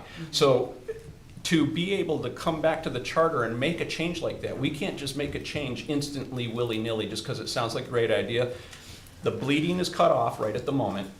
Let's now step back and figure out what the corrective course is from here. If it is that we make that seat a non-voting seat, then we have to address Brady's concern of what happens in the case of a tie. Once we get all those things figured out, then it could very well be that Mr. Womack is right back on that designated seat. So, all right. Ms. McCarthy. I have a quick question for, I believe it's going to be you or the city attorney, but in order to change the ordinance that he sits on there as an advisory but not vote, that takes a majority, which is 4 out of 5. We would have to have Mr. Atwood here. Am I correct? Mayor? Yes, sure. Actually, I was gonna jump in because we're somewhat slipping between use of the word charter and ordinance. Yeah. And this is an ordinance provision, not a charter provision. Mhm. Charter provision, we can't change up here. Ordinance provision would be a majority vote. Okay, then I will finish that off. May I speak? Yes, please. I just want to talk about how far we've come from the November 17th meeting that's probably burned eternally in everybody's brain, to this, where the work behind the scenes has been, and I really want to, give accolades to Mike Womack, because I think he came at this trying to find solutions here. Let me do a resignation, that's kind of an easier way to do it, so that there's no problem, or do we go back to the black and white? So there's a lot of working and cohesion happening. It might seem like we're talking and splitting hairs up here, but I'm really happy that we're having this type of dialogue, and that, you know, Mr. Womack is actually giving solutions and saying, hey, I have a concern here, but I don't know how to work that out. And I just want to give props to that, so you guys understand what's happening here. No matter how fussy it might seem up here or how much detail, there's actually cohesiveness happening here, and I'm really proud of that and of the city commission. I'm done. Thank you. Mr. Womack. I just wonder if the clerk could reread the specific language of the motion. I just want to make sure I understand it correctly.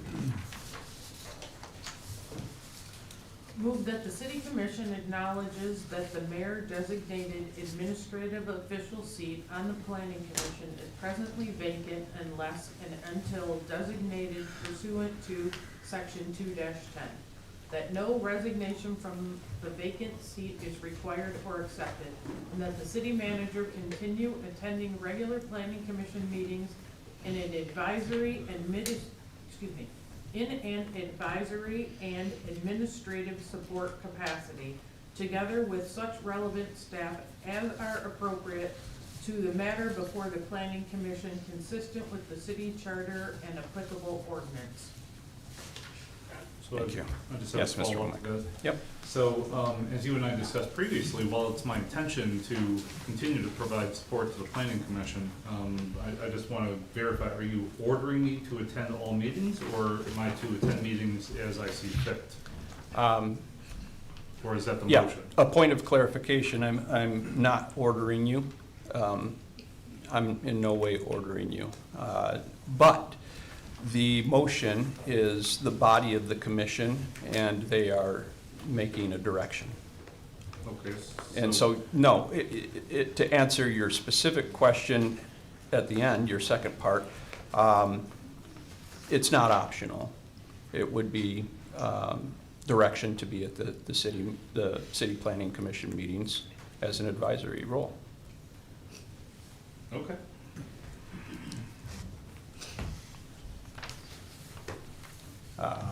Mr. Brady.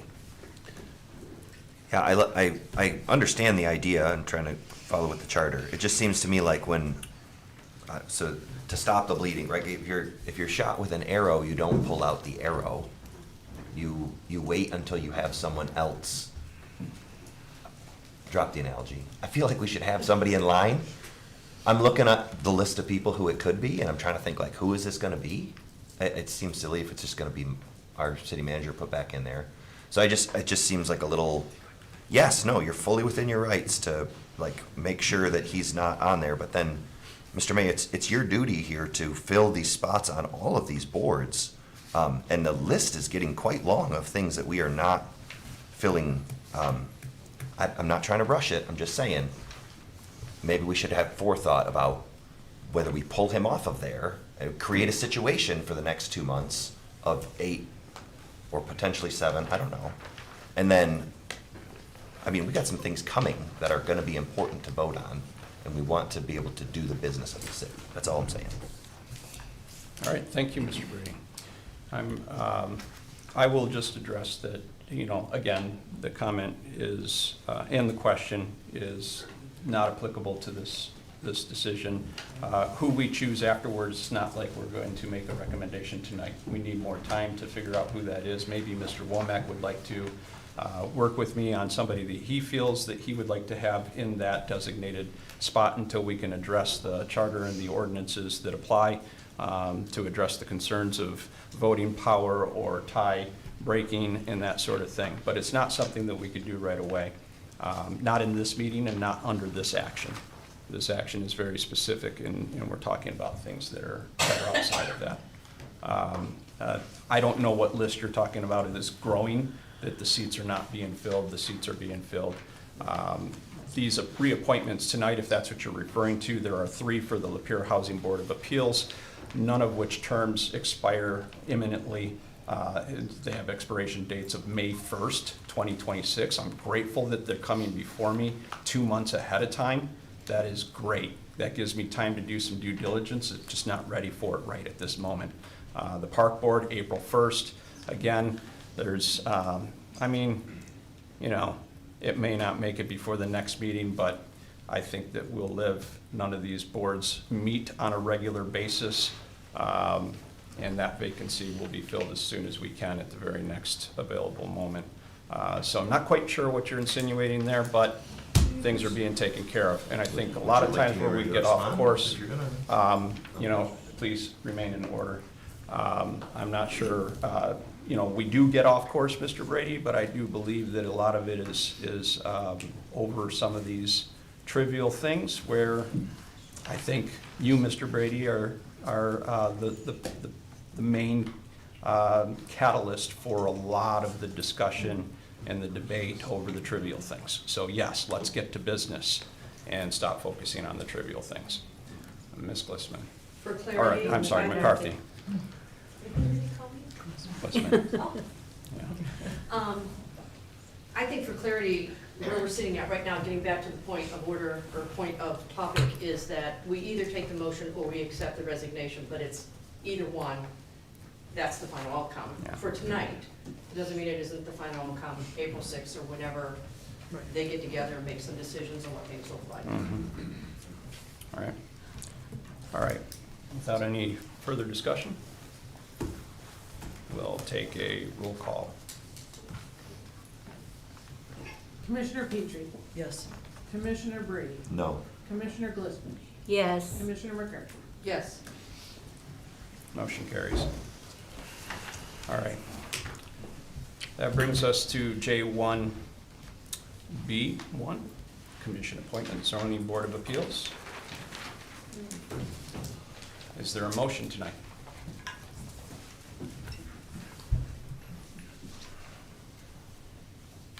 Mr. Brady.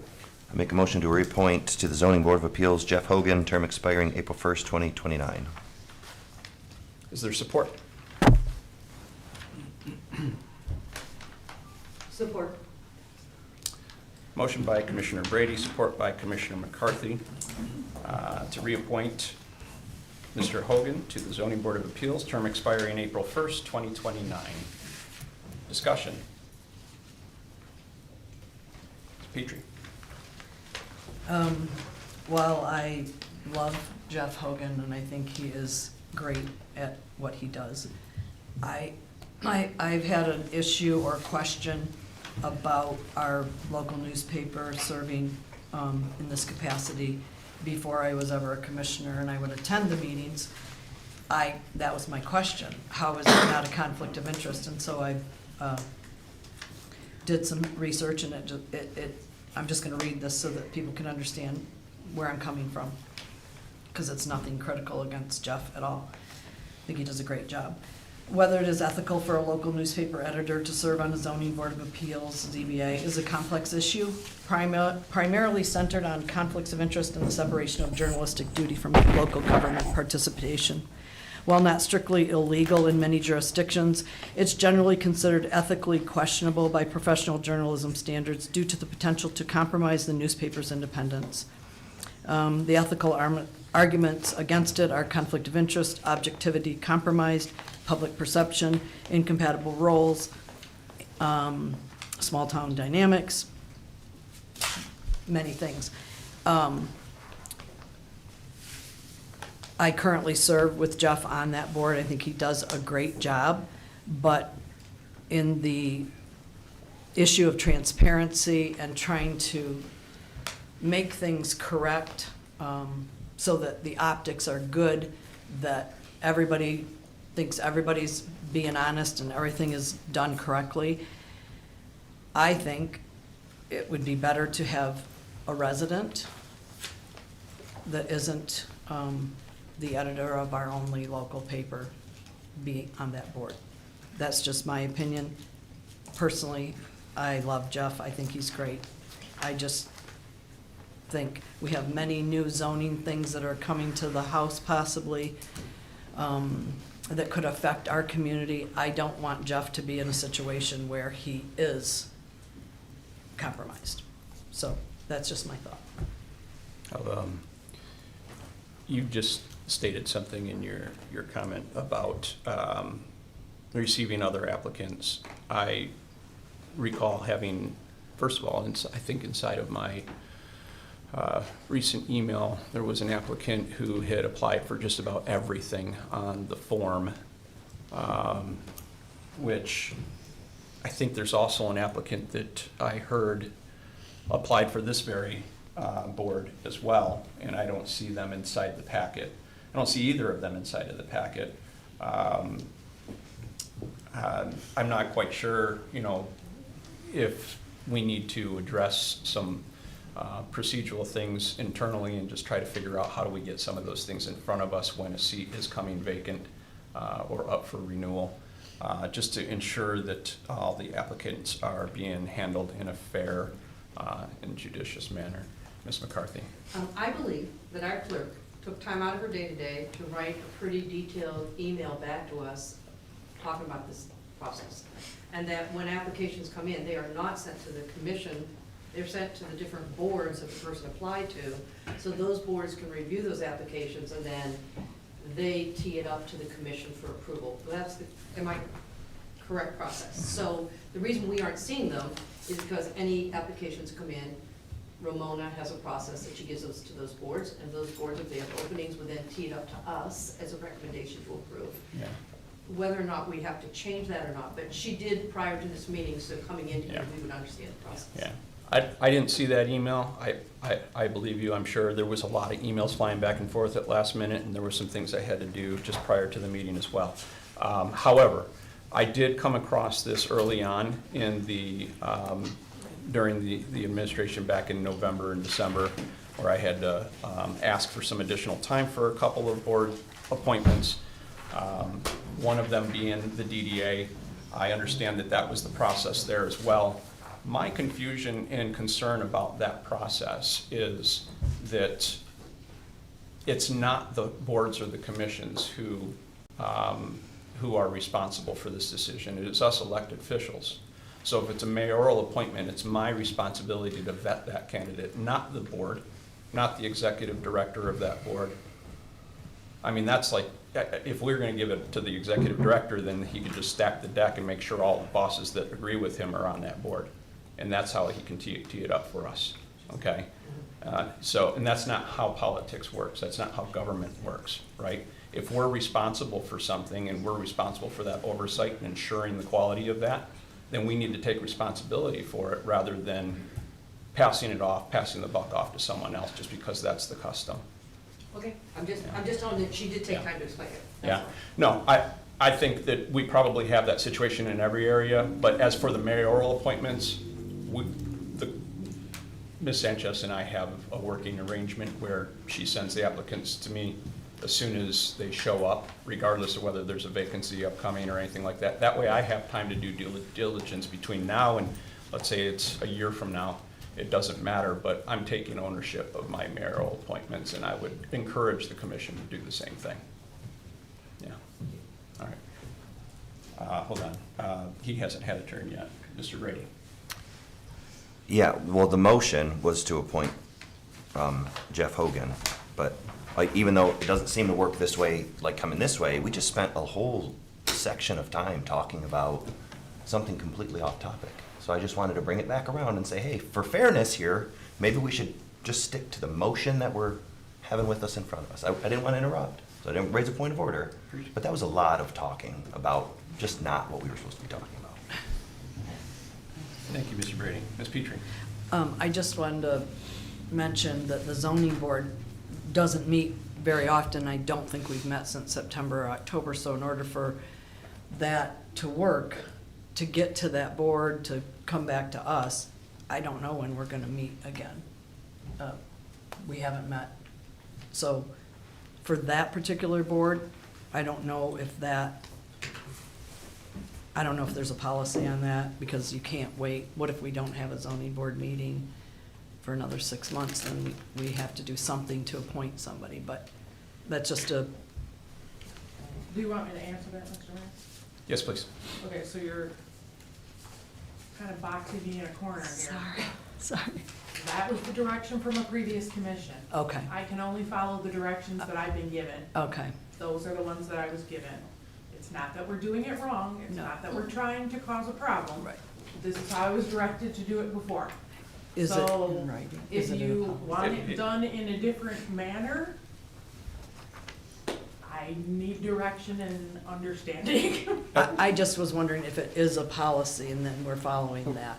This is how we've been doing it for the last 6 years. Okay. Okay, yeah, I'm not quite sure where your question is headed, but, I mean. Her question is the zoning hasn't met in 4 or 5 months, so Right. it's gonna be until they meet again that they would get that application. Yeah, Which but- I understand. But to Mr. Brady's point, you know, is it relevant to the vote, the motion on the table? And, you know, I think it's something that can be discussed and worked out with Ms. Ramona Okay. afterwards, as I had kind of indicated to Ms. McCarthy as well. Okay. All right. Any other? Commissioner Gluskin. Yep. Okay, thank you, Mayor. Do we have anything in an ordinance that would preclude Mr. Hogan from being on the zoning board? Is there any kind of umbrella statement that says something about conflict of interest and what those positions or professions would be? Okay. That's a good question, and I will caution the commissioners tonight that maybe, at the very least, if you're not going to approve it, if you're not going to deny it, then you should at least postpone the decision till you get the rest of the applicants that I hear are on file for this particular board. And also, I had just found that there is a clause inside of the ordinance, chapter 210, on the planning commission that doesn't allow for planning commissioners to be on other boards and commissions. I just discovered that as I was reading for Mr. Brady tonight. Yet, I happen to know there's a member on multiple boards. And the only board they're allowed to be on is the zoning board, if they want to stay on planning. So, I would say because that board that you're discussing tonight, that appointment you're discussing tonight, is already in a clause in another board, and there's limitations or exclusions provided there, I would do some due diligence. Okay. Ms. McCarthy? I just want to second caution, whatever happens. My husband's firm was the city attorney here for years.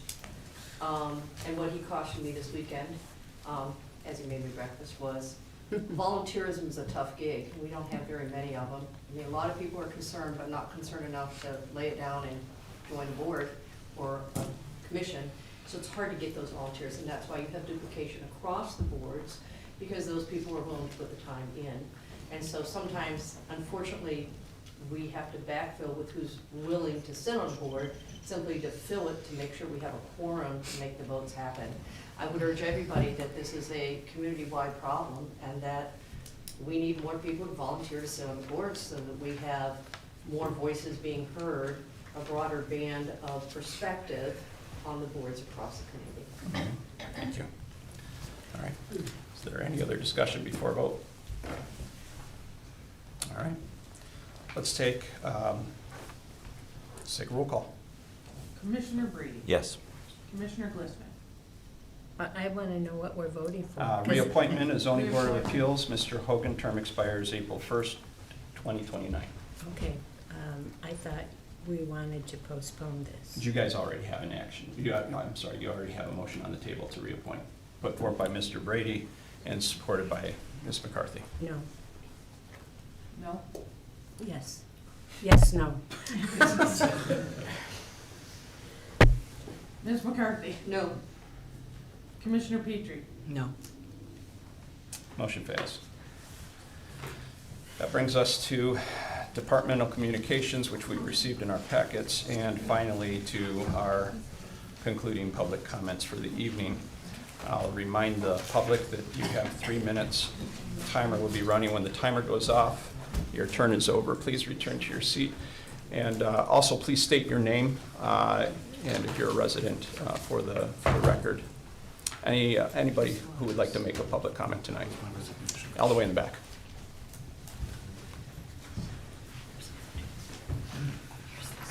My name is Susan Good. I don't want to open up old wounds or anything, but I have a question that, is it possible as a resident of a city to get the charter of what the commission follows?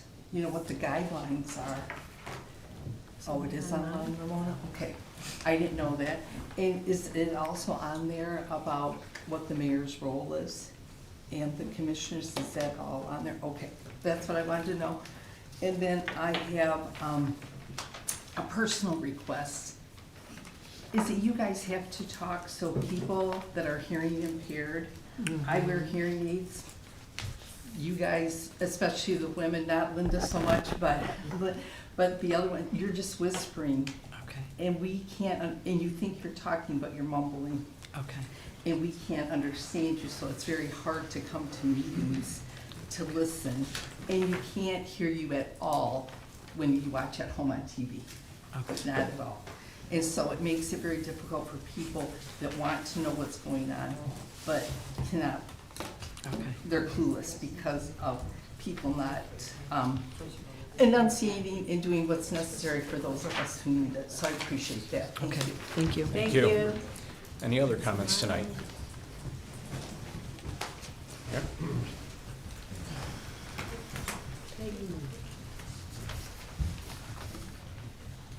Hi, I'm Peggy Brodsky, Lapeer Township. I would like to comment on some things I have been hearing about Commissioners McCarthy, Petrie, and Glissman. I've heard things spoken publicly and have read comments on social media. I would like to speak to the message that some are desperately trying to convey. It has been implied that these three female commissioners are willing to do whatever the mayor wants and that they do not have the capacity to disagree with him. Not only is this insulting to these three women, but it should insult all women. I know better as to the character of Commissioners McCarthy, Petrie, and Glissman. I know them to be strong and determined. I know them to stand by their convictions and to stand up to injustice. I know them to be dedicated to the city of Lapeer. Each of them goes above and beyond the expected duties of a city commissioner. I believe they are diligent on every issue that is brought before them. I have heard repeatedly that these three commissioners welcome public input. They state that they take their position seriously.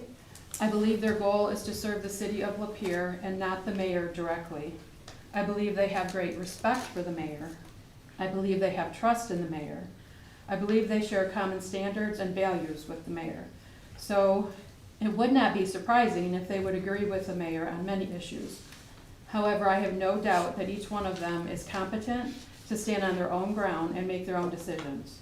I also believe that Mayor Hing has mutual respect for these commissioners and would not want it any other way. Thank you. Thank you. Thank you. Any others tonight? All the way in the back. Do I have to sign in? I've never spoken before. There is not a pen. Just Here it state- is, sorry. Just state your name. Gigi Griffith, or Bridget Griffith is my full name. I'm a citizen of of the city. I wanted to simply come to say that I hope that the marijuana businesses whose licenses were suspended are reinstated.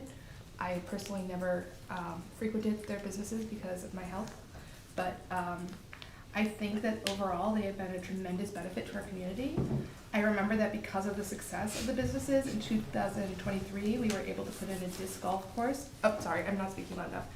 I'm speaking in favor of the marijuana businesses whose licenses were suspended to be put back into our, their licenses be reinstated. I know that in 2023, because of the success of their businesses, we were able to put in a disc golf course at Crampton Park, and that in the fiscal year of 2025, they had brought in over $370,000 in revenue.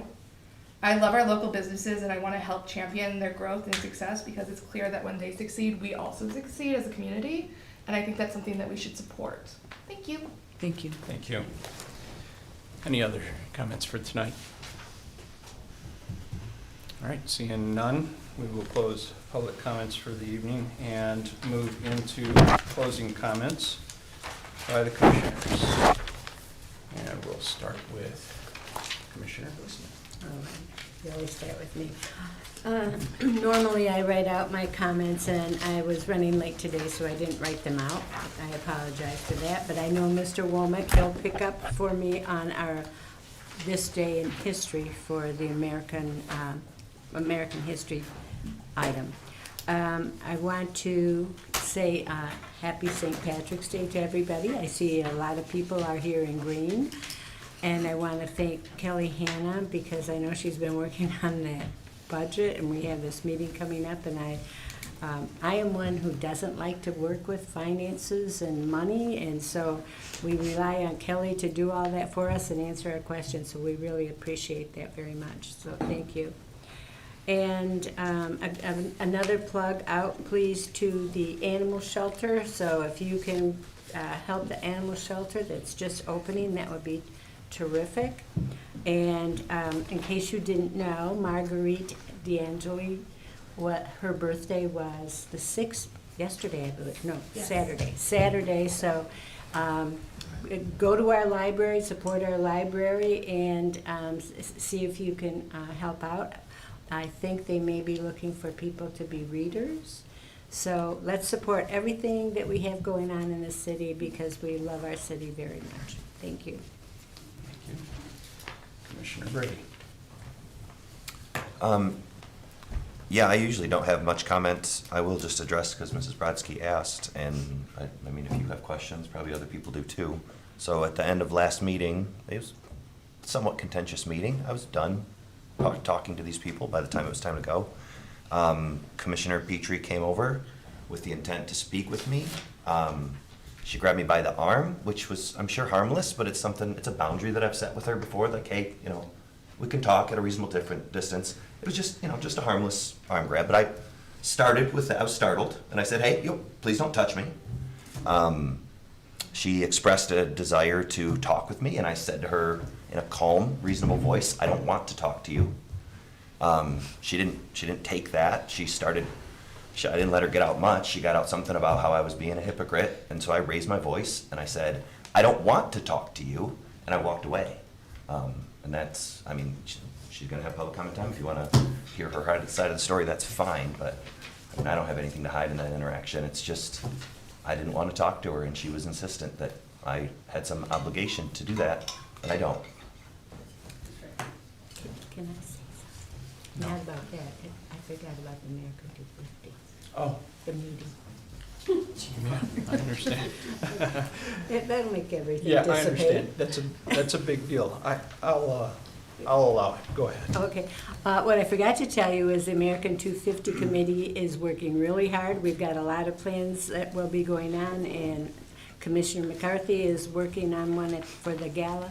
But what I wanted to tell you is we have our meetings every other Monday. So next Monday, we have a meeting at 3:30 at the rec center lower level. So if you are inclined to participate in anything for the celebration of the 250th anniversary of America, please join us. We'll find a place for you, and we will listen to your ideas, and we are also looking for sponsors. Thank you. America Thank you, 250, Mayor. very good. I wonder if we could fit that into the manager's report in the future. Commissioner McCarthy. Okay, well, everybody happy St. Patty's Day. I got a couple things here, gotta put my glasses on. Well, first thing is, I just wanna say that since I've been elected to this, I've been told that the 3 females on this commission are the mayor's girlfriends, which is really a sad situation for him. The most recent one and the most recent one was that we're his harem, which is even worse. While I appreciate that people think that I have that depth to get there, the blowback to him is a little worse. So I take it with a sense of humor. I just want to let everybody know, again, I am the president of the 501c3 Friends of the Historic Courthouse. The restoration is coming along. We have our meeting this Wednesday, 4 p.m. in the County Commissioner's Chambers, bottom level of the regular county courthouse, not the historic courthouse. And we are hoping that courthouse will be the historic courthouse, which Mr. Francis just figured out which building it was. He's like, why are you raising money for the courthouse? And then he goes, you mean the old white building? And I'm like, yeah. We're hoping that that'll be. Thank you, Commissioner, for pointing that out. It's okay. We used to have a county controller that had been here for 2.5 years and never been in the building, and I had to go visit him. Wednesday, 4 o'clock. We are always looking for people to join us. Voices need to be heard. I believe there's a young lady in the audience who may have been a volunteer one time for us at the courthouse, and I want to thank you for that, but we miss your face. So we hope that you might even want to be involved more in the future. The next thing is we all went to CapCon 26 last week. It was in Lansing. The MML puts it on. I want to say that Josh Atwood is our Commissioner Atwood, who is not with us tonight, is the president. He did a fabulous job. He knocked out the park. He bought special tennis shoes, had a theme. I think it was the Ninja Turtles. And we miss Mr. Brady. You always bring really clarity to a lot of things, so your feedback on some of the things we heard would have been great. Sorry you couldn't have come. There were 3 main things that I took away from that. The first one was there are a series of housing bills. We are being regularly updated on HB 60 and 61 that extremely limit at a local level what municipalities can do in regards to managing and directing what happens in our communities. The state would have a bigger role in that. But there isn't just 2, there's actually 9, and they went through them. I think we sat for an hour and a half to 2 hours listening to it. So my point to that is I think that we as a commission need to find a vehicle in which we can be more educated on all 9 of those bills, see how they might impact us. The second thing is they were going to have a deeper dive in housing and HTIF, which was really important to me. I think the commissioners tried to branch off, and I was gonna do the housing, someone else was gonna do children in community volunteerism. I believe the mayor was gonna do digital, that's his background. So they had a bunch of workshops, we were gonna do it. Housing was taken off the thing, and Josh is not here to tell us, but it was supposed to be a big thing and then some smaller ones, and it was just totally changed. Don't know why, and what they put in its place is energy. And energy is a big deal. We're talking about data centers, we're talking about all kinds of different programs. I will tell you that, again, what I want to say about energy is that I think we as a commission, again, there has to be a vehicle that we can talk and learn more about. What are the energy initiatives coming out of Lansing, and what are the energy grants that are available in our communities, and what those entitle and encompass, so that we're more aware of it. But specifically, I would like to engage with our engineering firm and our city manager, that we look at our ordinances now before we have an energy issue sitting on our plate where we haven't done due diligence on our ordinances. There are communities where they accepted energy programs. I'm gonna say data centers specifically. Data centers take a lot of water, they bring in a lot of traffic, they take a lot of the energy, and that bill, if it's not prefaced, this is just my understanding, and I'm telling you I'm naive, if it's not set up in advance, then the community is sharing those costs, and they have a lot of costs related to them. So I'd rather just make sure we do our due diligence as a city commission. I'm sure my city manager is aware of it, and we can just have dialogue to better understand that we're in the right place, so when those opportunities come to us, because energy issues are being pushed at the state level, that we're prepared and protecting our citizens in the future. I think that's really important.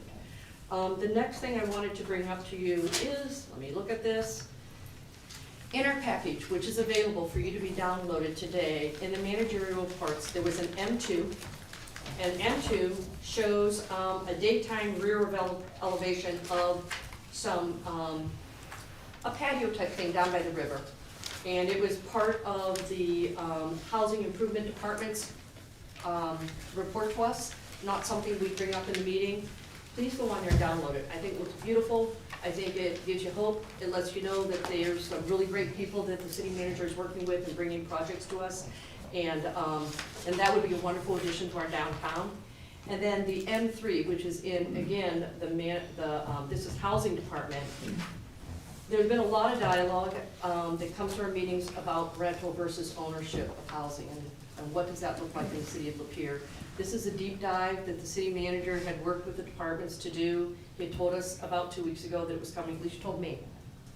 And it's here. It tells you exactly what units, how they're broken down, what was the growth of rentals or housing in our community over the last year. So that would be something else that is available, not talked at in the meeting, but you probably want to dig in there and read that if that's something that's of interest to you. Okay?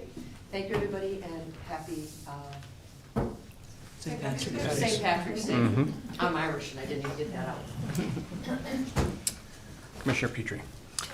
Well, you literally took every single one of mine, I which like that. I'm glad, because you're speaking up, and I'm gonna do better, Susan. I was gonna talk about CapCon and what a great job Mr. Atwood did.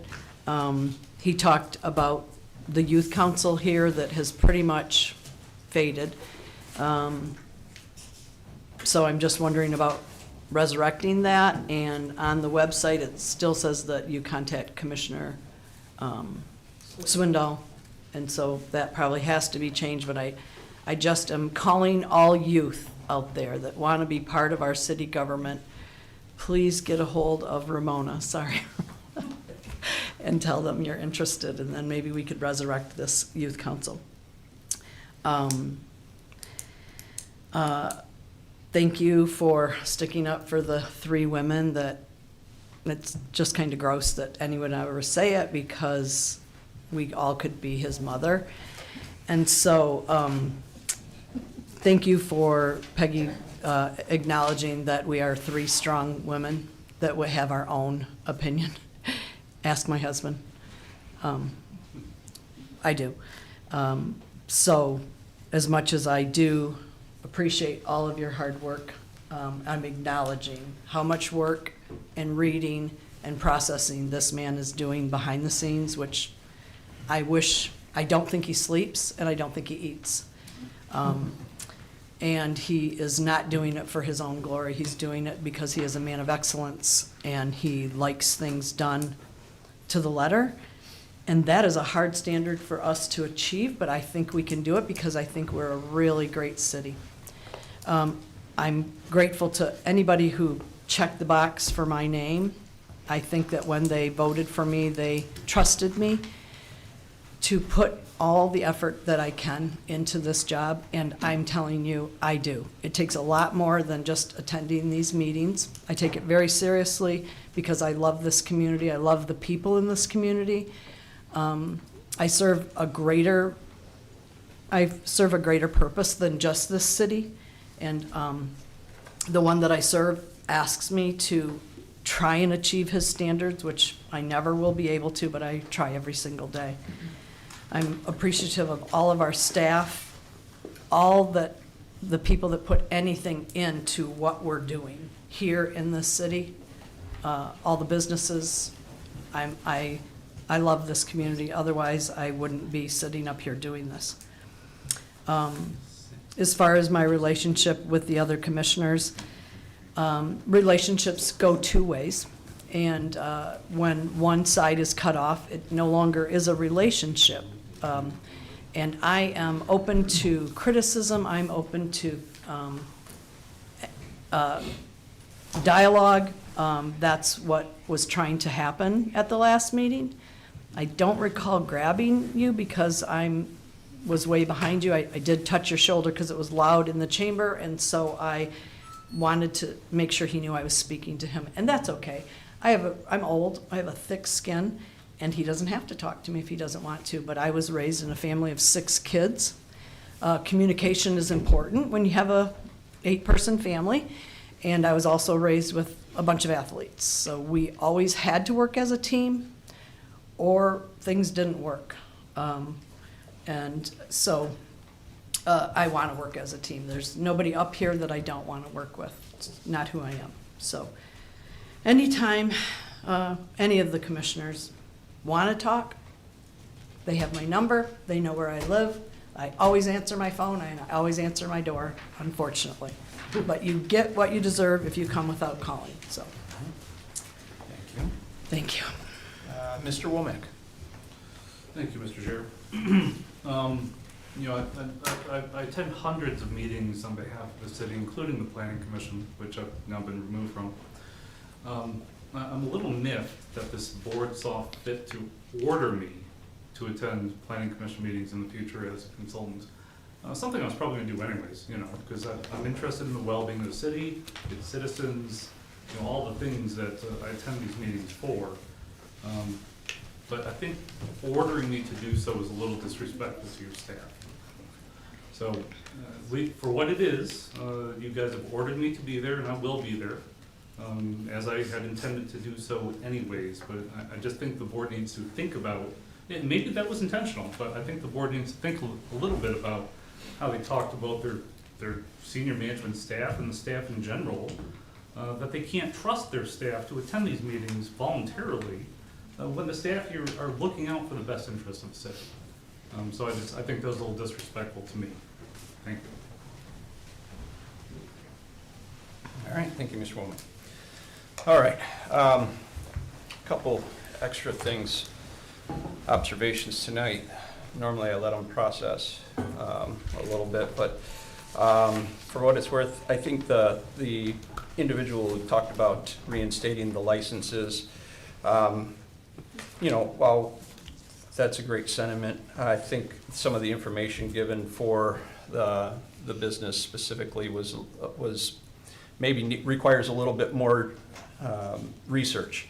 It's my understanding that that license is for a grow facility.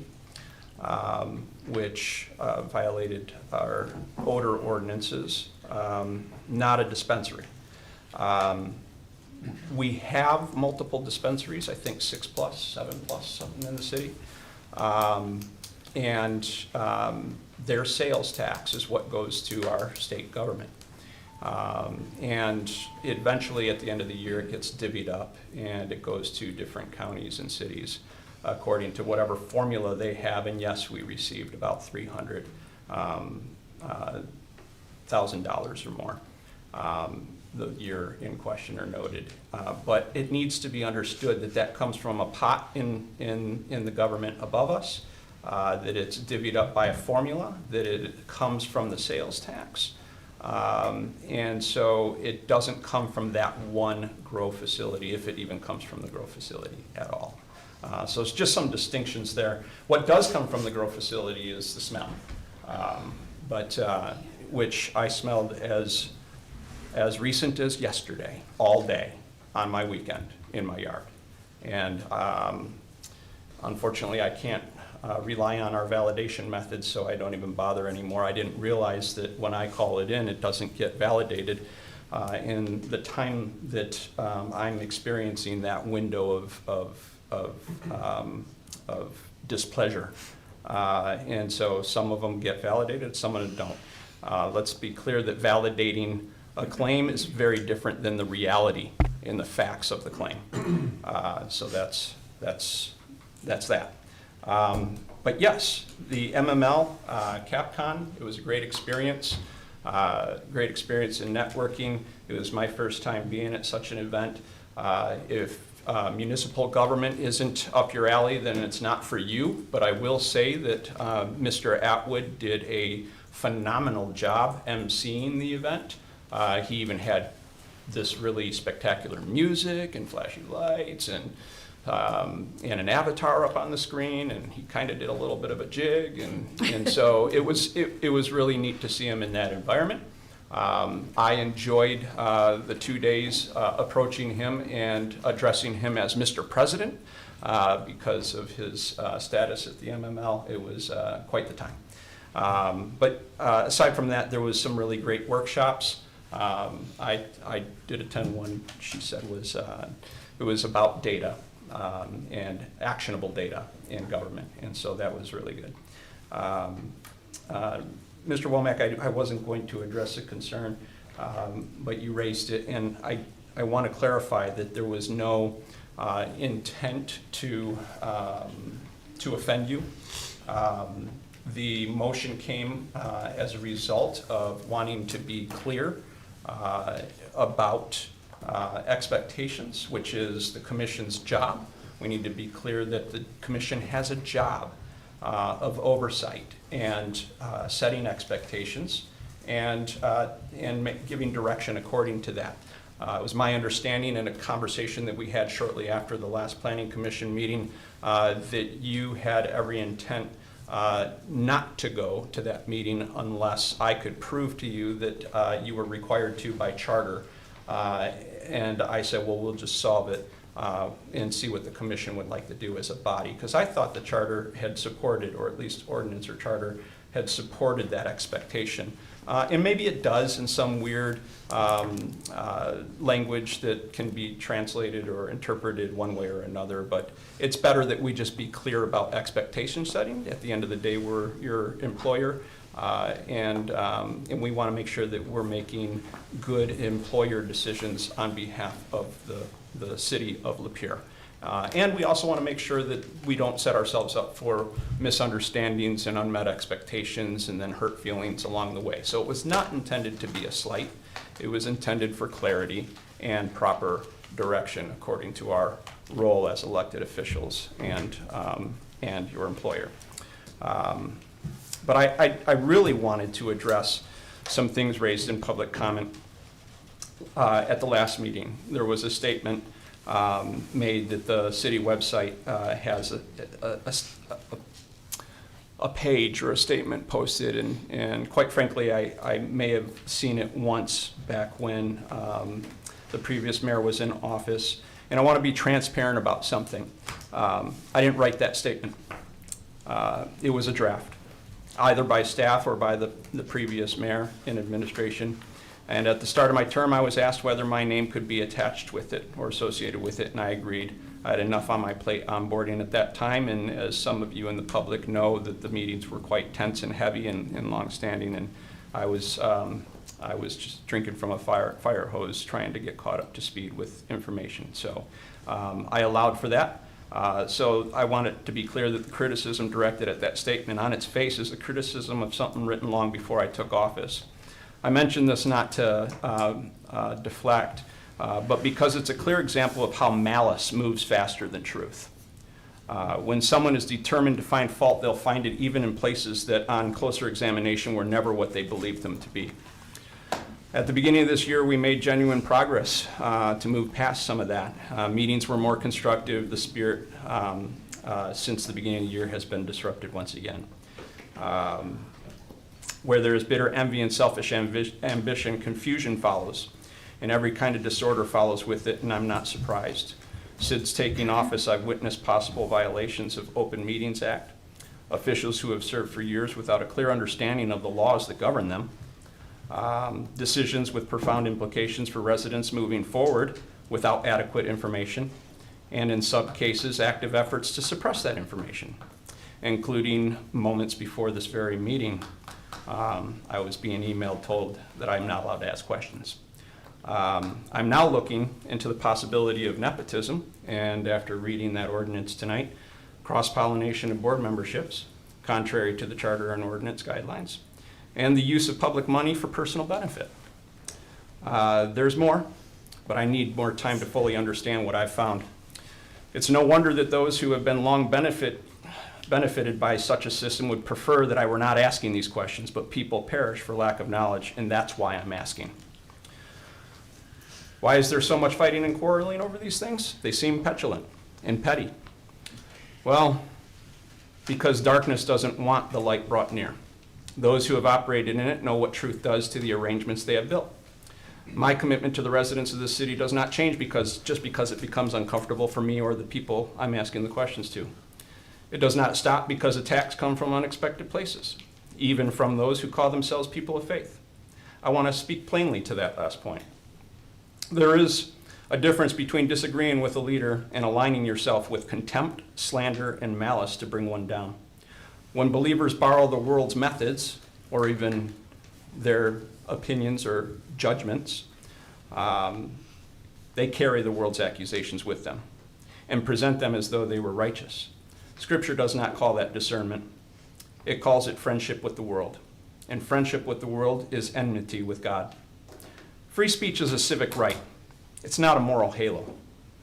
To claim the light while working against it is not faith. If you hold hate for your neighbor, the truth does not live in you, and the light does not shine from within you. That is not my standard. It is a heavenly one. And I invite everyone in this room and everyone watching tonight to choose the light. That's all I have for the evening. Thank you. With that, I move to adjourn this meeting.